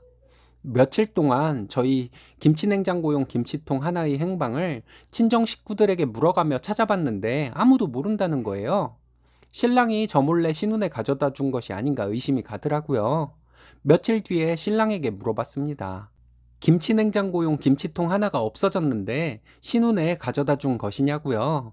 신랑은 당당하게 맞다고 하더군요. 근데 왜 저에게 얘기도 안 하고 가져다 주었냐고 했더니 못 낀 놈이 성낸다고 저에게 그렇게 각박하게 굴지 말라고 버럭하는 거예요. 나원 참 어이가 없어서 우리 친정에서 한 김치인데 누구에게 주고 말고는 내 마음인 거 아니겠냐고 신랑에게 말했더니 신랑은 정말 어이없게도 신우가 우리 집 김치 환장하는 거 잘 알지 않냐면서 우리 김치 잘 안 먹잖아. 이러는 거 있죠? 그래서 제가 우리가 김치 자주 안 먹는다고? 자기가 제일 좋아하는 음식이 김치찌개고 우리 애들도 김치 잘 먹어서 매년 김장하기 전에 김치 다 먹었었어 라고 했는데요. 할 말이 없었는지 신우네가 우리 김치에 환장하는 걸 어쩌겠냐고 하면서 제가 속이 좁다느니 각박하다느니 되려 언성을 높이더군요. 결혼 전부터 괜히 나를 견제하는 듯한 신우 태도도 싫었었고 결혼 후부터는 남편의 돈도 남편 혼자만의 돈이 아닌데 저 몰래 오빠에게 이것저것 요구하는 것도 싫었고 매년 김치를 받아놓고는 고맙다는 말 한마디 안 하는 것도 얄미웠기에 신우에게 김치를 주는 것이 싫었는데 내가 뭐 잘못 생각하는 것이라도 있느냐고 저도 언성 높이며 싸웠습니다. 신랑은 할 말이 없었는지 그냥 아랫사람에게 인심 쓸 줄 모른다는 인신공격으로 일관하더군요. 더럽고 치사해서 내년부터는 친정에서 김장할 때 자기는 안 간다고 하며 삐지고요. 그럼 알겠다고 나도 내년부터는 김장할 때 김장비용 친정에 드리지 않고 김장김치 받아올 테니 더럽고 치사한 처가김치 먹지도 말라고 했습니다. 남편은 치사하다고 알겠다고 하더군요. 알겠으면 신우에게 몰래 갖다 준 김치 다시 가져오라고 했습니다. 남편은 대답도 안 하고는 거의 일주일 동안 저에게 말도 안 하고 삐져서 있었습니다. 읽으시는 분들도 제가 속이 좁다고 생각하시나요? 김치를 나 몰래 빼돌리는 남편이 돈이나 다른 것들은 못 빼돌릴까요? 이런저런 생각과 분함으로 일주일을 보냈습니다. 날이 갈수록 남편과 신우가 괘씸해서 못 견디겠더군요. 지난 금요일 저녁에 퇴근해서 남편 게임기를 챙겨서 언니네 창고로 쓰는 방에 가져다 놓았습니다. 남편이 낚시를 좋아하는데 낚시는 가끔 가고 주말에 게임기로 낚시 게임을 하는 것을 엄청 좋아하거든요. 토요일에 아침부터 난리가 났네요. 자기 게임기 어디 갔냐고 묻길래 사촌 언니 아들이 그 게임기 사달라고 조르고 있다고 하길래 갖다 주었다고 했습니다. 자기 게임기를 왜 주냐고 성질을 내길래 조카에게 뭘 그리 야박하게 구냐며 애한테 어른이 그 정도도 양보 못하냐고 해버렸네요. 그게 얼마짜린데 이러면서 남편은 자기가 동생네 김치 갖다 준 것에 복수하는 것이냐며 성질을 냈습니다. 저는 남편에게 말 잘했다며 김치 갖다 준 것에 화는 나는 더럽고 치사한 것이고 게임기 조카에게 가져다 준 것에는 성질내는 남편은 더럽고 치사한 것이 아니냐고 했어요. 자기가 그 게임하는 낙으로 사는 사람인데 그걸 남을 주냐며 따지길래 나도 김치 먹는 낙으로 사는 사람인데 다음 김장 때까지 김치 모자라는 거 뻔히 알면서 그걸 왜 남을 줬냐고 물어봤습니다. 남편은 게임기랑 게임 CD들까지 다시 다 하려면 50만 원 돈 된다고 하더군요. 저도 지지 않고 우리 김치는 부모님이 직접 재배한 배추로 한 것이고 형제들이 정성이 들어간 것이라 누구에게도 팔지 않겠지만 꼭 팔라고 누군가가 간곡히 부탁한다면 한 통에 200만 원 정도는 받아야 할 것 같다고 했습니다. 남편은 화를 내며 다시 게임기 돌려받아 오라고 하더군요. 애한테 줬다 뺏는 것이 말이 되냐며 윗사람이 돼가지고 그렇게 야박하게 굴면 안 된다고 했습니다. 그리고는 또 삐져서 입을 다물어 버린 지 며칠 되었네요. 친정에서 해온 김치를 내 허락도 없이 왜 제멋대로 인심을 쓰나요?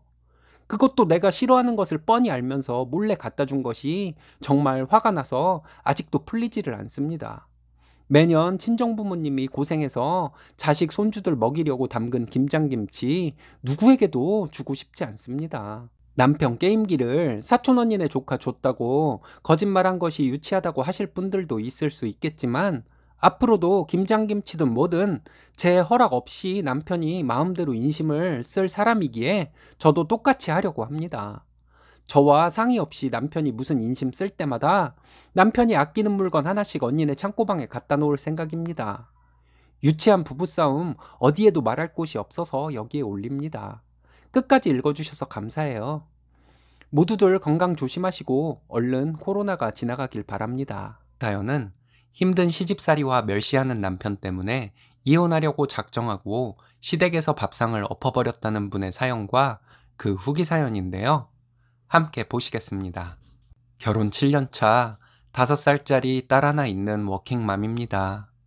연애할 때는 간이고 쓸개고 다 빼줄 것처럼 하던 신랑이었는데 내가 알던 사람이 맞나 싶을 정도로 변해버린 남편 때문에 이혼이라는 단어를 속으로 100번도 넘게 새겼습니다. 이런 남편으로부터 종종 서름을 받아왔지만 결혼 생활 뭐 별거 있나 하며 우리 딸아이 생각에 넘겼던 것이 화근이었을까요? 제가 우리 부모님 세대 사람도 아닌데 엄마가 일찍 돌아가신 것이 왜 제가 시댁의 눈치를 보게 되고 제가 부족하다고 느껴야 할 일이었을까요? 그런 제 결혼에 저희 아버지는 뭐가 모자라 시댁에 굽신거리며 저를 그렇게 시집 보내셨을까요? 시어머니가 저를 깎아내리는 말들이 수없이 반복하여 자존감은 바닥을 치고 그로 인해 부당한 지시에도 내내하며 하녀처럼 굴고 맞벌이 하면서도 집안일과 육아 도맡아 하면서도 당연한 줄 알았던 결혼 생활이 정말 견디기 힘들었습니다. 이혼을 하여 편모 가정에서 딸아이가 자라게 하더라도 이대로 살기는 싫다 하다가도 이제 와서 어쩌겠나 하며 또 단념을 하고 살았습니다. 명절이든 생일이든 시댁에서 집밥이라도 먹는 날에는 찬밥에 잔반 처리반이 따로 없는 대접을 받으며 여자들 앉은 식탁에는 없었던 소갈비 한 점을 우리 딸아이가 집어다 제 밥에 올려주었을 때 저 조그만 것이 뭘 안다고 하며 나오려는 눈물을 꾹 참으며 그때 불현듯 이렇게 살다가는 내 소중한 딸도 이렇게 자라겠구나 하는 생각에 마음속으로 이혼을 굳게 결심했습니다. 아들밖에 모르는 시어머니, 어렸을 때 돌아가셨지만 항상 내 밥에 맛있는 거 올려주시던 엄마와 대비되었지만 나 또한 엄마이기에 시어머니를 이해하려 했지만 2개 남은 치킨 조각 중에서 하나 집으려는 딸아이의 손을 쳐내고 2조각 모두 본인 입에 쑤셔 넣고는 우걱우걱 처먹고 있는 남편이라는 인간을 보며 피가 거꾸로 솟는 듯 했습니다. 부모님으로부터 교육받은 대로 예의를 갖추고 생각하고 행동하면 안 되겠구나 싶어 남편에게 찬밥을 던져주듯 주고 늘상 생선뼈만 발라먹던 제가 도톰한 살을 발라 내 입으로 가져갈 때 오만상을 찌푸리며 저를 쳐다보던 남편의 표정을 잊을 수가 없습니다.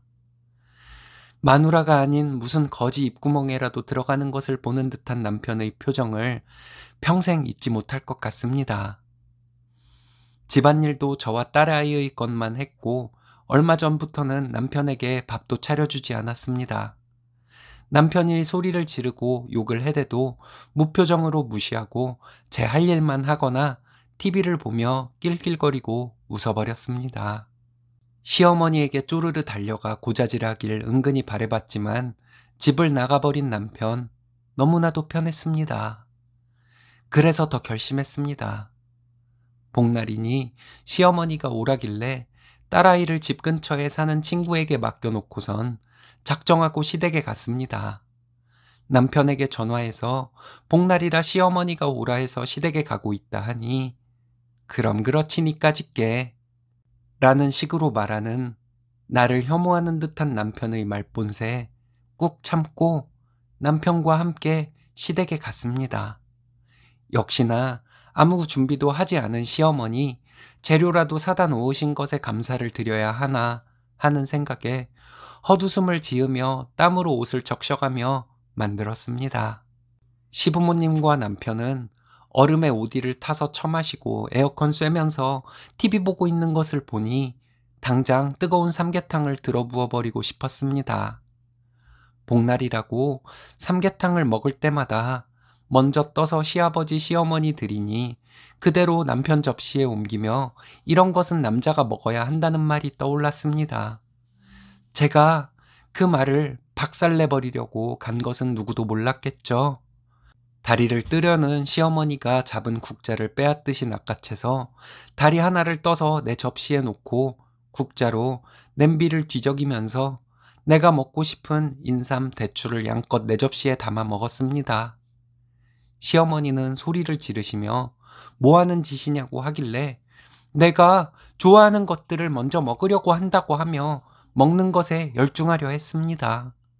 불편한 듯 자리를 뜨는 시아버지, 불그락 푸르락 하는 남편의 아랑곳하지 않고 먹고 있었더니 내 앞에 놓인 접시를 휙 낚아채 던져버리는 시어머니에 밥 먹던 개한테도 안 그러겠다고 고래고래 소리 지르며 밥상을 엎어버렸습니다. 그리고 피를 토하듯 그동안 쌓여왔던 것들을 내뱉었습니다. 뭔가에 씌인 것 마냥 바닥에 나뒹굴며 오열과 통곡을 하며 여지껏 담아온 말들을 내뱉었는데 꿈이라도 꾼 듯 선명하지 않습니다. 굳어져 나를 바라보고 있는 세 사람에게 이혼하겠노라며 집을 나왔습니다. 친구에게 전화를 해서 염치가 없지만 사정은 나중에 말하겠다고 하며 딸아이를 조금만 더 데리고 있어달라 부탁을 한 뒤 다음에 오면 문을 안 열어주거나 못 가져갈까봐 창고에 있던 박스를 꺼내와 닦지도 못한 채 미친 듯이 짐을 챙겼습니다.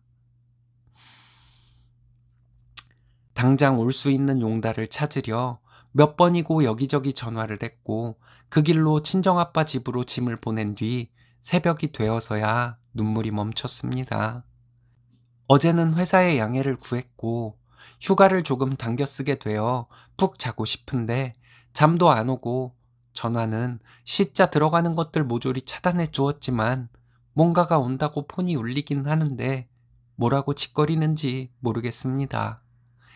여기 있는 것을 뻔히 알 텐데 찾아오지도 않는 거 보면 여기 와도 아버지한테 무슨 일을 당할지 몰라서 두렵거나 내가 이렇게 나가봐야 며칠 있으면 빌고 들어오겠지 하는 덜 떨어진 생각 때문이라는 생각에 헛웃음이 나옵니다.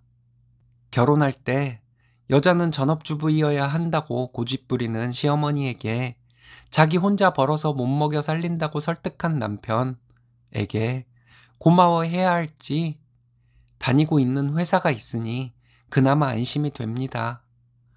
홀가분하면서도 복잡하고 참 여러 가지 감정이 듭니다. 힘들다가도 개운했다가도 참 이상한 요 며칠입니다. 시부모와 남편은 들어오기만 해봐라. 내가 가만두나 하고 있을 테니 뜻밖의 소송장을 받도록 해야겠습니다. 먼저 소송을 거는 것이 유리하다고들 하니 소송부터 걸어야겠습니다. 이혼 소송은 내 잘못이 아닌 경우라면 먼저 시작하는 것이 유리하다는 말을 어디서 주워들은 것 같은데 변호사를 만나 재산분할 양육권, 양육비 청구 등에 대해 얘기해 봐야겠습니다. 따순 밥에 고기 반찬 나에게 주고 별것도 아닌 닭다리 나에게 주었으면 내가 그 이상으로 남편에게 하지 않았을까 싶습니다. 당장 먹지 않으면 굶어 죽는 시대도 아니고 고기를 먹어도 먹고 싶은 부위를 실컷 먹을 수 있는 시대에 살면서 먹을 것 가지고 차별하고 며느리 깎아내리는 말로 위로를 삼고 그걸 보고 배워 한술 더 뜨는 남편이라는 놈, 이 셋을 더 이상 사람이라고 대우해 줄 수는 없습니다. 떼쓰지도 않고 착하디 착한 우리 딸아이, 왜 우리가 외가에 와 있느냐고 묻지도 않습니다. 엄마의 무지함이 너를 너무 빨리 철들게 한 것은 아닌지 마음이 미어집니다. 다 필요 없고 우리 딸만 제발, 우리 딸만 내 슬하에 있게 되면 하는 마음으로 이 지긋지긋한 악몽을 깨끗하게 털어내고 싶습니다. 저도 사랑받고 칭찬받는 삶을 살고 싶습니다. 후기입니다. 제가 올렸던 글에 공감해 주시고 조언해 주신 분들께 먼저 감사의 말씀 드립니다. 시간이 지나 힘들었던 것들이 잊혀지고 마음속 상처가 무뎌지는 것은 당연한 것이지만 여러분들이 써주신 댓글을 읽으며 저의 마음속 상처가 더 빨리 치유된 것 같습니다. 전 남편과 같은 이기적인 사람과 진작 결혼 생활을 끝내지 못한 것에 대해 저를 비판하는 내용의 댓글들이 처음에는 아프게 다가왔지만 지금은 옳은 말씀이라 여겨져 받아들일 수 있을 정도로 마음이 많이 가벼워졌습니다. 저를 위해 냉철하게 비판해 주신 분들께도 감사의 말씀 올립니다. 결론적으로 말씀드리자면 전 남편과 소송으로 이혼을 했습니다. 전 남편과 전 시모에게 청구한 위자료도 어느 정도 받아들여진 판결을 받았습니다. 친정아빠에게 결혼 생활 동안의 서름을 모두 말씀드렸더니 아빠는 아빠가 겸손하게 잘하면 그쪽도 잘할 것이라 생각해서 그렇게 사돈과 사위에게 숙이고 들어갔던 것이라고 하셨습니다.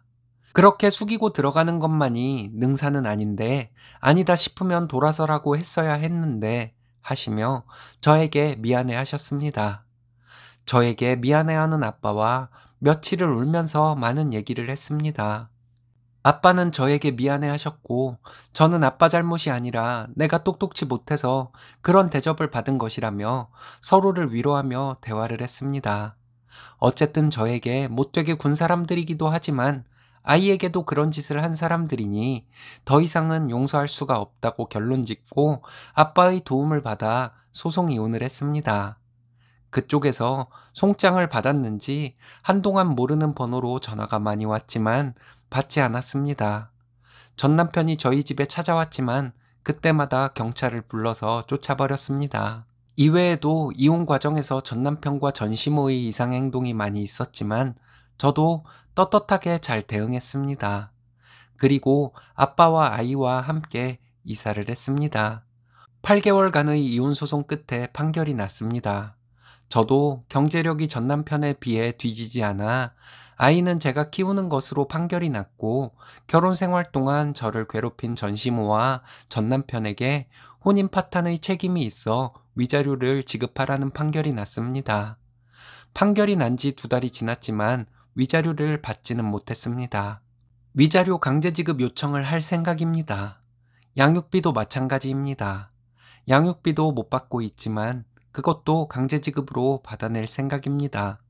저는 지금 아빠와 아이와 저 이렇게 셋이서 서로 주고받는 사랑으로 충분히 행복합니다. 서로를 배려하고 내 입에 들어가는 것보다 가족의 입에 먼저 들어가는 것을 더 기뻐하는 현재에 만족하고 살고 있습니다. 아빠는 좋은 남자 있으면 벽을 두지 말고 만나라고 항상 말씀하시지만 아직은 그런 생각이 없어 아빠에게 알겠다고 대답만 하고 있습니다. 예전에 썼던 글을 다시 읽어보니 그 당시 제 마음이 얼마나 어두웠는지가 느껴집니다.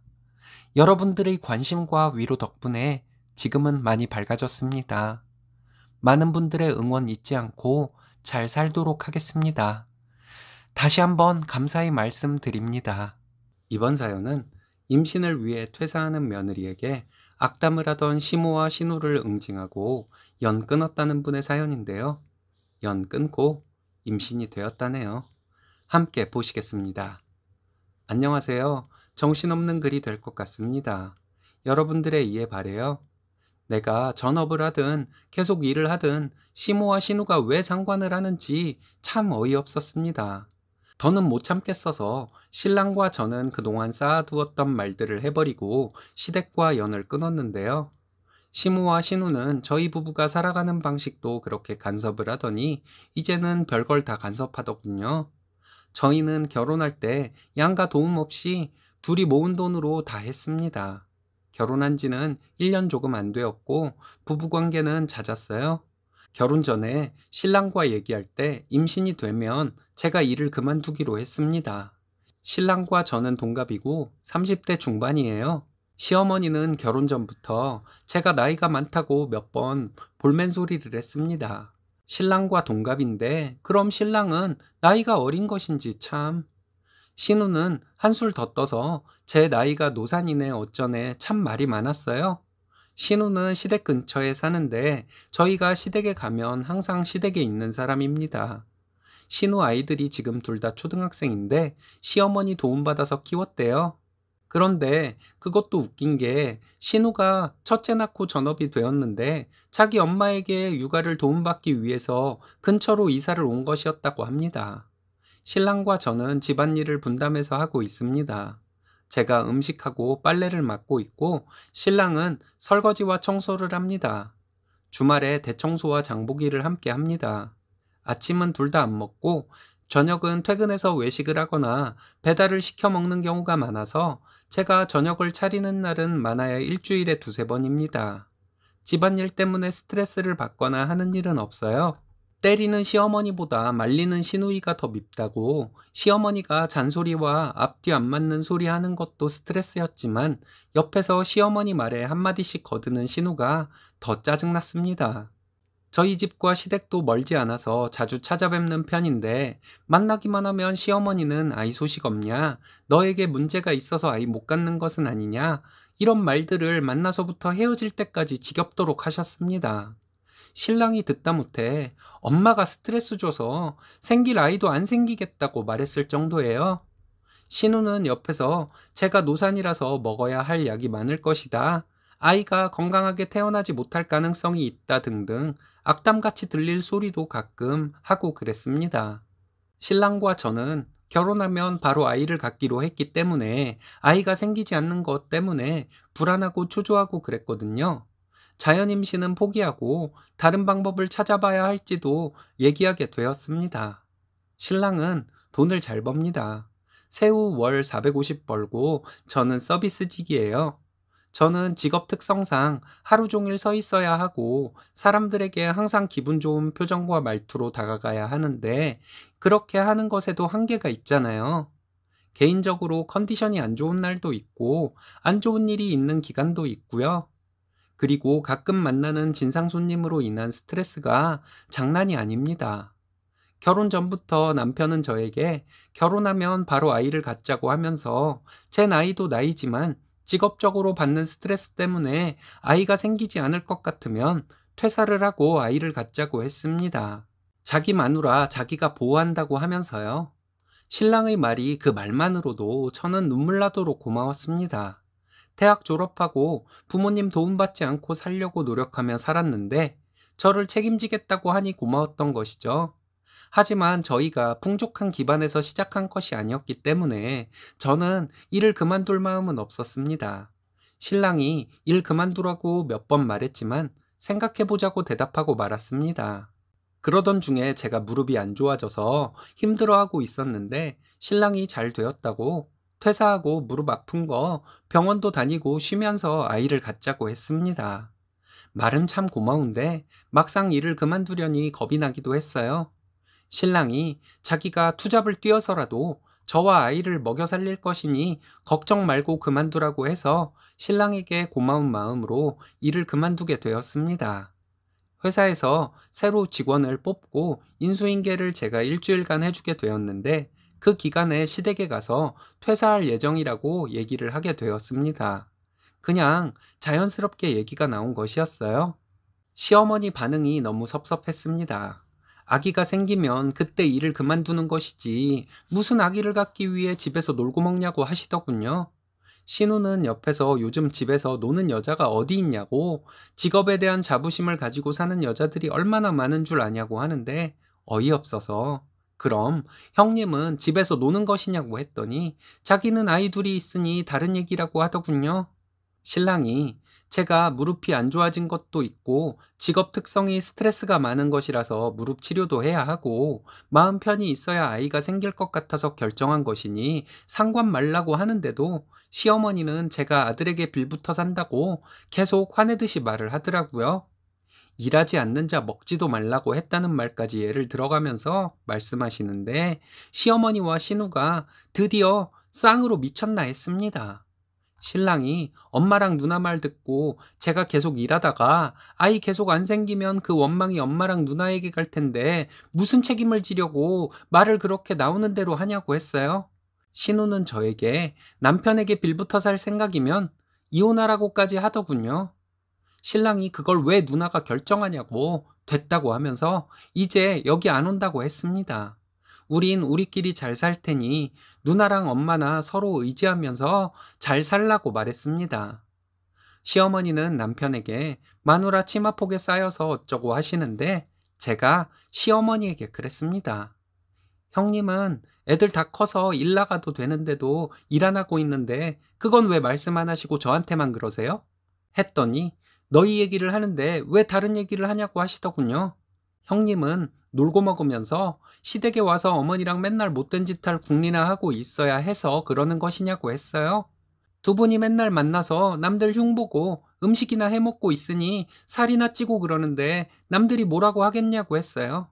남편이 옆에서 뭐라고 하긴 못된 돼지들이라고 하겠지. 이러는데 저 웃음 터질 뻔했습니다. 신랑이 시어머니에게 앞으로 여기 안 온다고 연락도 하지 말라고 하더니 우리 나중에 애 낳으면 보러 올 생각도 하지 말라고 했습니다. 그리고 저보고 가자고 하더라고요. 신랑 따라 나서면서 제가 그랬어요. 형님, 일자리 알아보세요. 일하지 않는 자 먹지도 말래잖아요. 그렇게 놀고 먹다가 고모부한테 쫓겨나요. 이러고 나왔습니다.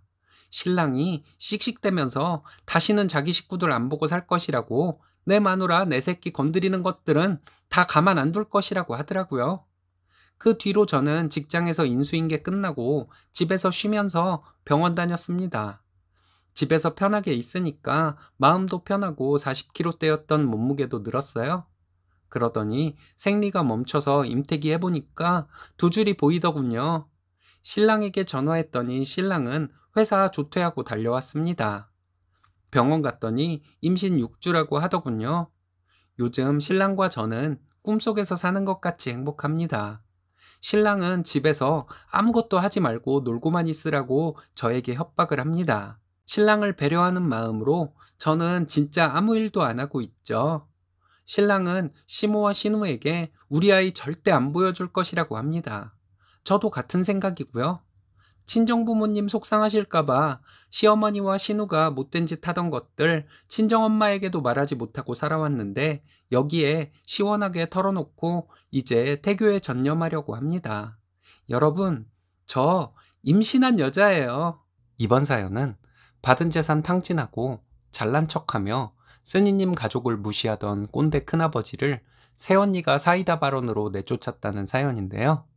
함께 보시겠습니다. 안녕하세요. 더운 여름 다들 수고가 많으시죠?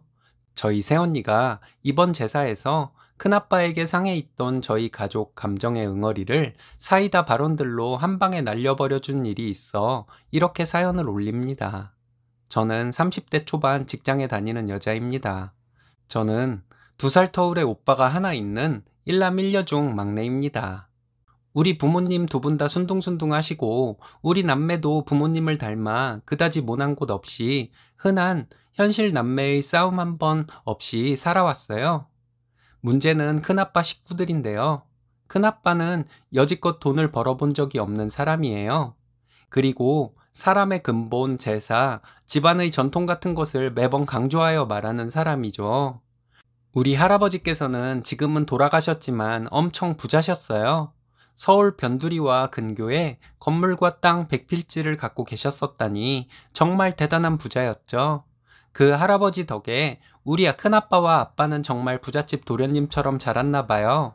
그래도 우리 아빠는 할아버지로부터 증여받은 건물 1층에서 작은 식당을 하며 엄마와 함께 열심히 경제활동을 해왔어요. 다른 층에서 나오는 월세와 또 다른 건물, 도지 준 땅에서 나오는 돈으로 우리 남매도 정말 풍족하게 자랐죠. 그런데 큰아빠는 할아버지 살아계실 때부터 증여를 받기 시작해서 저희 아빠에 비하면 정말 어마어마하게 차이가 날 정도로 많은 재산을 받았대요. 그래서 평생 일도 안 하고 재벌 행세하며 할아버지 재산을 본인이 함께 조성한 것처럼 말하고 다녔어요. 게다가 친척들을 엄청 무시하고요. 잘난 척이 엄청 심하고요. 큰아빠는 결혼한 아들 둘이 있는데 우리 사촌 오빠들이죠. 어려서부터 고액과외, 학교 선생님 과외를 받고 학교에 돈도 많이 써서 사촌 오빠들 고등학교 때 학생회장을 하고 그랬어요. 그 외에도 큰아빠 큰엄마의 사치까지 더해져 증여받은 땅 건물 외에도 할아버지가 갖고 계신 나머지 재산도 모두 설정 잡혀서 전부 탕진했다더군요. 그리고 할아버지 돌아가신 이후부터는 갖고 있던 재산들을 팔아서 사치하고 사촌 오빠들까지 그 사치에 가담해서 지금은 건물 하나 남았다더군요. 그래도 아직 큰아빠 본인은 재벌인 양 행세하고 다녀요. 사촌 오빠들도 큰아빠를 닮아 자기들이 최고인 줄 알고 우리 아빠가 작은 아빠인데도 자기들 아랫사람처럼 여기며 살아왔어요. 예를 들면 우리 어렸을 때 제사를 준비할 때 제기를 꺼내는 거나 상 피는 것들을 큰엄마는 자기 자식들인 장성한 사촌 오빠들을 놔두고 우리 아빠를 시키고 그랬어요. 게다가 큰아빠는 사촌 오빠들이 장자의 자식이니 우리 아빠보다 오히려 위다 라는 식으로 말한 적이 많아요. 그런 분위기 속에서 자랐으니 사촌 오빠들도 아나무인으로 자랐겠죠? 차례나 제사도 큰엄마 몸이 안 좋다고 언젠가부터 저희 집에서 지내기 시작했어요. 자신은 큰아들이니 부모 재산을 다 받아야 하는 것인데 우리 아빠가 어느 정도 재산을 받을 수 있게 해준 것을 고맙게 생각해야 한다고 매번 말을 해요. 큰아빠는 또 우리 엄마는 근본이 없는 집에서 시집 온 사람이니 제사 잘 지내야 복을 받는다고 늘 말하고요.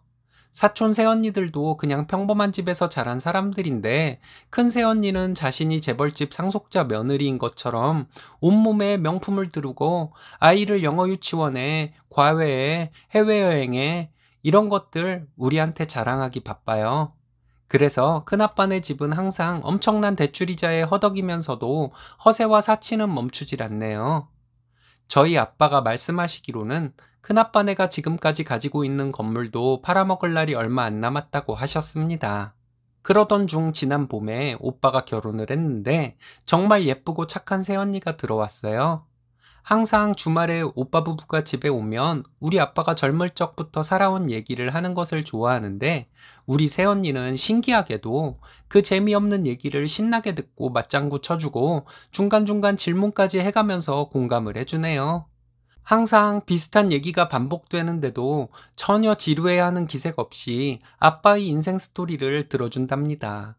그래서 밥 차리거나 설거지하는 등의 일들은 항상 엄마와 저 오빠가 전부 해요. 새언니는 밥 차리려고 거실 소파에서 일어나려 하면 아빠가 우리 남매에게 네 언니가 집에서 네 오빠 밥 챙겨주는 것도 힘들 텐데 여기까지 와서 또 밥 차리게 하냐? 니네가 차려! 하면서 새언니랑 소파에서 계속 신나게 아빠의 인생 스토리를 얘기해요.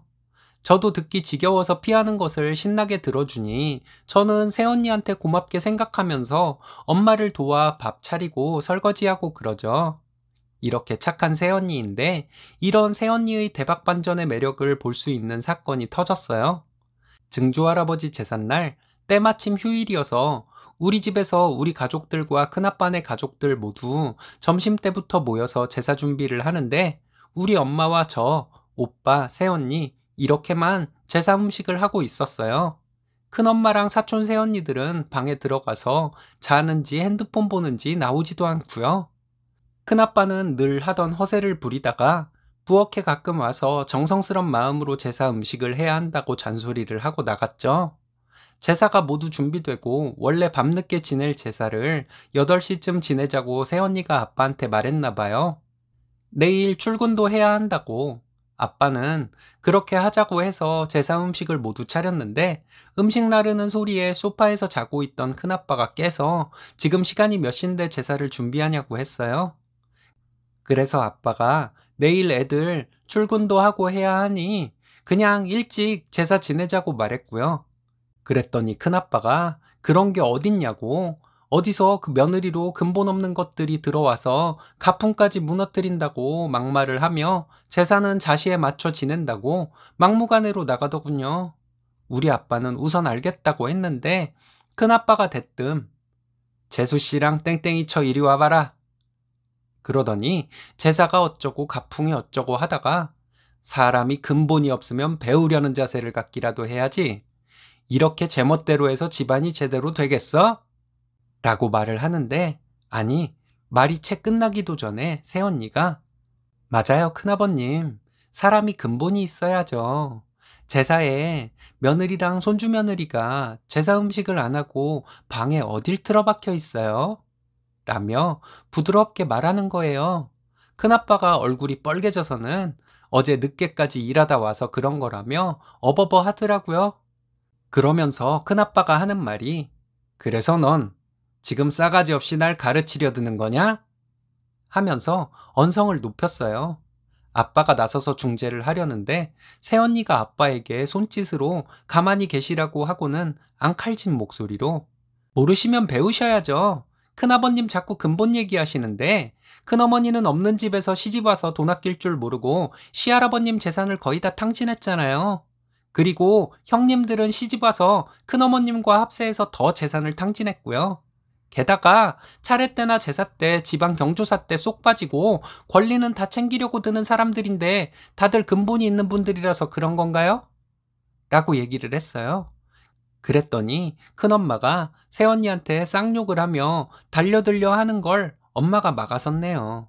그걸 보고 새언니는 비웃는 듯한 말투로 저거 보세요 큰아버님. 저렇게 미친 사람 마냥 쌍욕하는 큰어머니야말로 정말 묵은본인 것 같네요. 큰아버님이 잘 가르치셔야겠어요. 라고 차분한 목소리로 얘기하는 거예요. 그 얘기에 사촌 오빠들이 뭐라 소리 지르니까 우리 오빠가 니네 형 대접 계속 받고 싶으면 닥치고 있어라. 지 앞가림도 못하는 한심한 새끼들이 어딜 나서? 라고 소리 질렀더니 사촌 오빠들은 한마디도 못하고 가만히 있더라고요. 그럴 수밖에 없는 게 오빠가 고등학교 때 둘째 사촌 오빠가 우리 아빠한테 반말을 하며 대든 적이 있는데 그걸 보고 사람들 다 보는 앞에서 우리 오빠가 둘째 오빠를 심하다 싶을 정도로 패준 적이 있었거든요. 그 후로 사촌 오빠들은 우리 오빠를 두려워했어요. 그러고는 새언니가 계속 말을 이어나갔어요.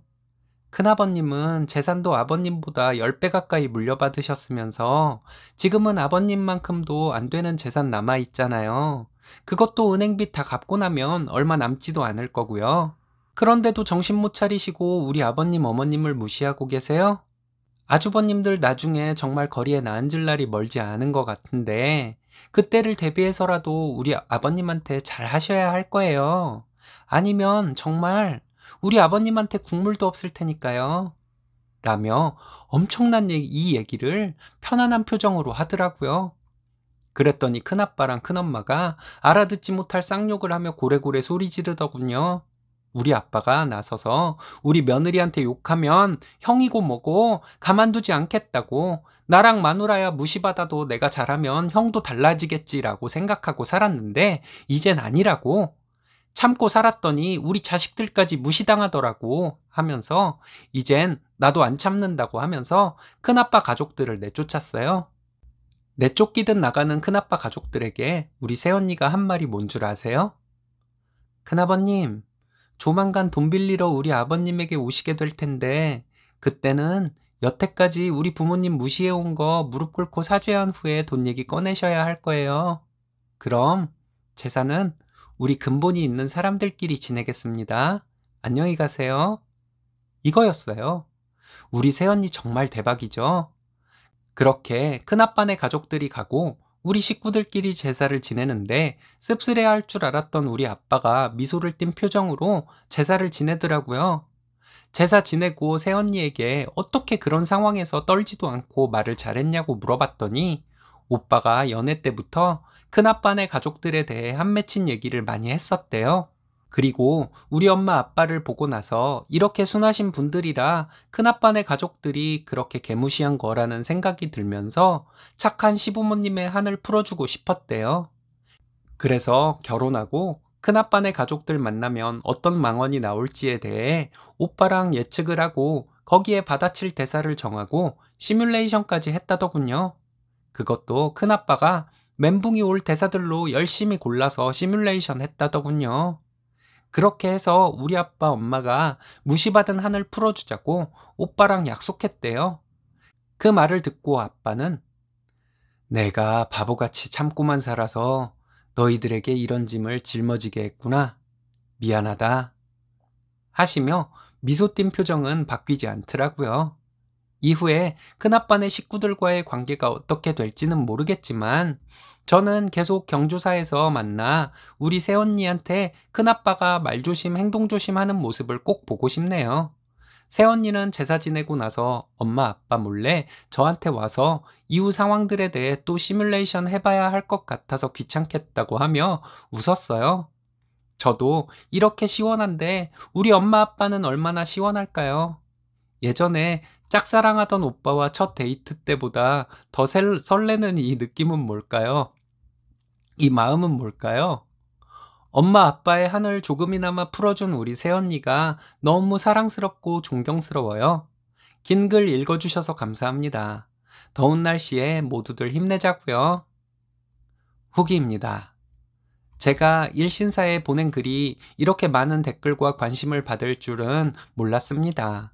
많은 분들이 저희 새언니를 많이 칭찬해 주셨는데 저희 언니 정말 대단한 것은 맞는 것 같아요.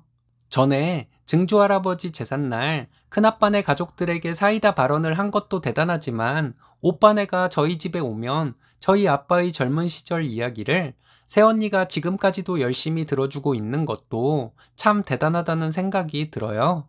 아빠는 같은 얘기가 반복이 되는데도 항상 처음 얘기하시는 것처럼 얘기하고 새언니는 처음 듣는 것처럼 들어주고 하는데 엄마가 새언니랑 아빠는 전생에 부부였나 보다는 말을 하셨어요. 웃긴 일이 가끔 있는데 예전에 큰엄마가 저희 엄마 무시하고 시집살이 시켰던 얘기를 아빠가 새언니에게 하고 있으면 엄마가 끼어들어서 엄마가 얘기를 하려고 해요. 그럼 아빠가 좀 가만히 있어봐. 이 얘기만 하고. 이러면 엄마가 가만히 있긴 뭘 가만히 있어요. 이건 내가 당한 건데 내가 얘기하는 게 더 정확하지. 세아가 그때 말이다. 이러면서 엄마랑 아빠랑 서로 얘기하겠다고 티격태격해요. 새언니는 여전히 저희 집에 오면 아빠가 아무 일도 못하게 해요. 지금까지도 한결같이 새언니는 아빠가 예전에 억울했던 얘기를 하시면 함께 울고요. 아빠가 시원한 얘기를 하시면 함께 웃으면서 잘하셨다고 아빠를 칭찬해줘요.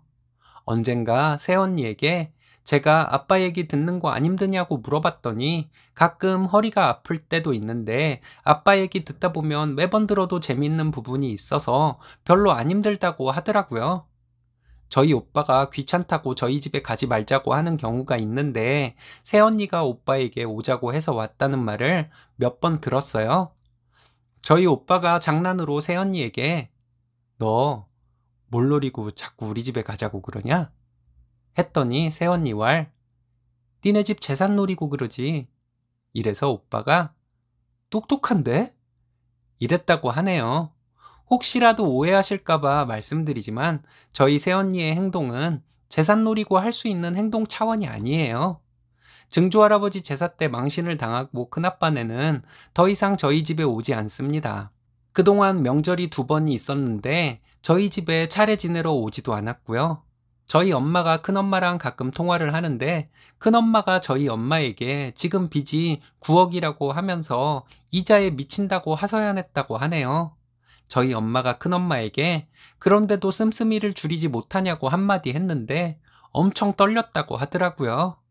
저희 아빠는 저희들에게 부모가 아무리 재산 많이 줘도 써재 끼는 데는 못 당한다고 항상 말씀하셨었는데 그게 저희 큰 집을 두고서 얘기한 것이었던 것 같습니다. 지난 증조할아버지 제사 때 새언니랑 오빠가 한 행동으로 큰 집과 거의 의절하다시피 하고 살고 있는데 차라리 잘된 것이라고 아빠가 한번 말씀하신 적도 있어요. 아무리 잘해도 돌아오는 것이 무시하는 것인데 그걸 진작에 포기하지 못하고 형제끼리 우애 있게 살려고 했던 것이 후회가 된다고 가끔 말씀하시곤 합니다. 댓글에 후기가 궁금하시다는 분들이 많아서 이렇게 글을 보냅니다. 적고 보니 후기라고 할 만한 것도 없이 그냥 저희 집 근황이네요. 많은 관심 감사드립니다. 새언니 파이팅! 쓰니님 가족 모두 파이팅입니다. 대박 사이다 사연 감사합니다.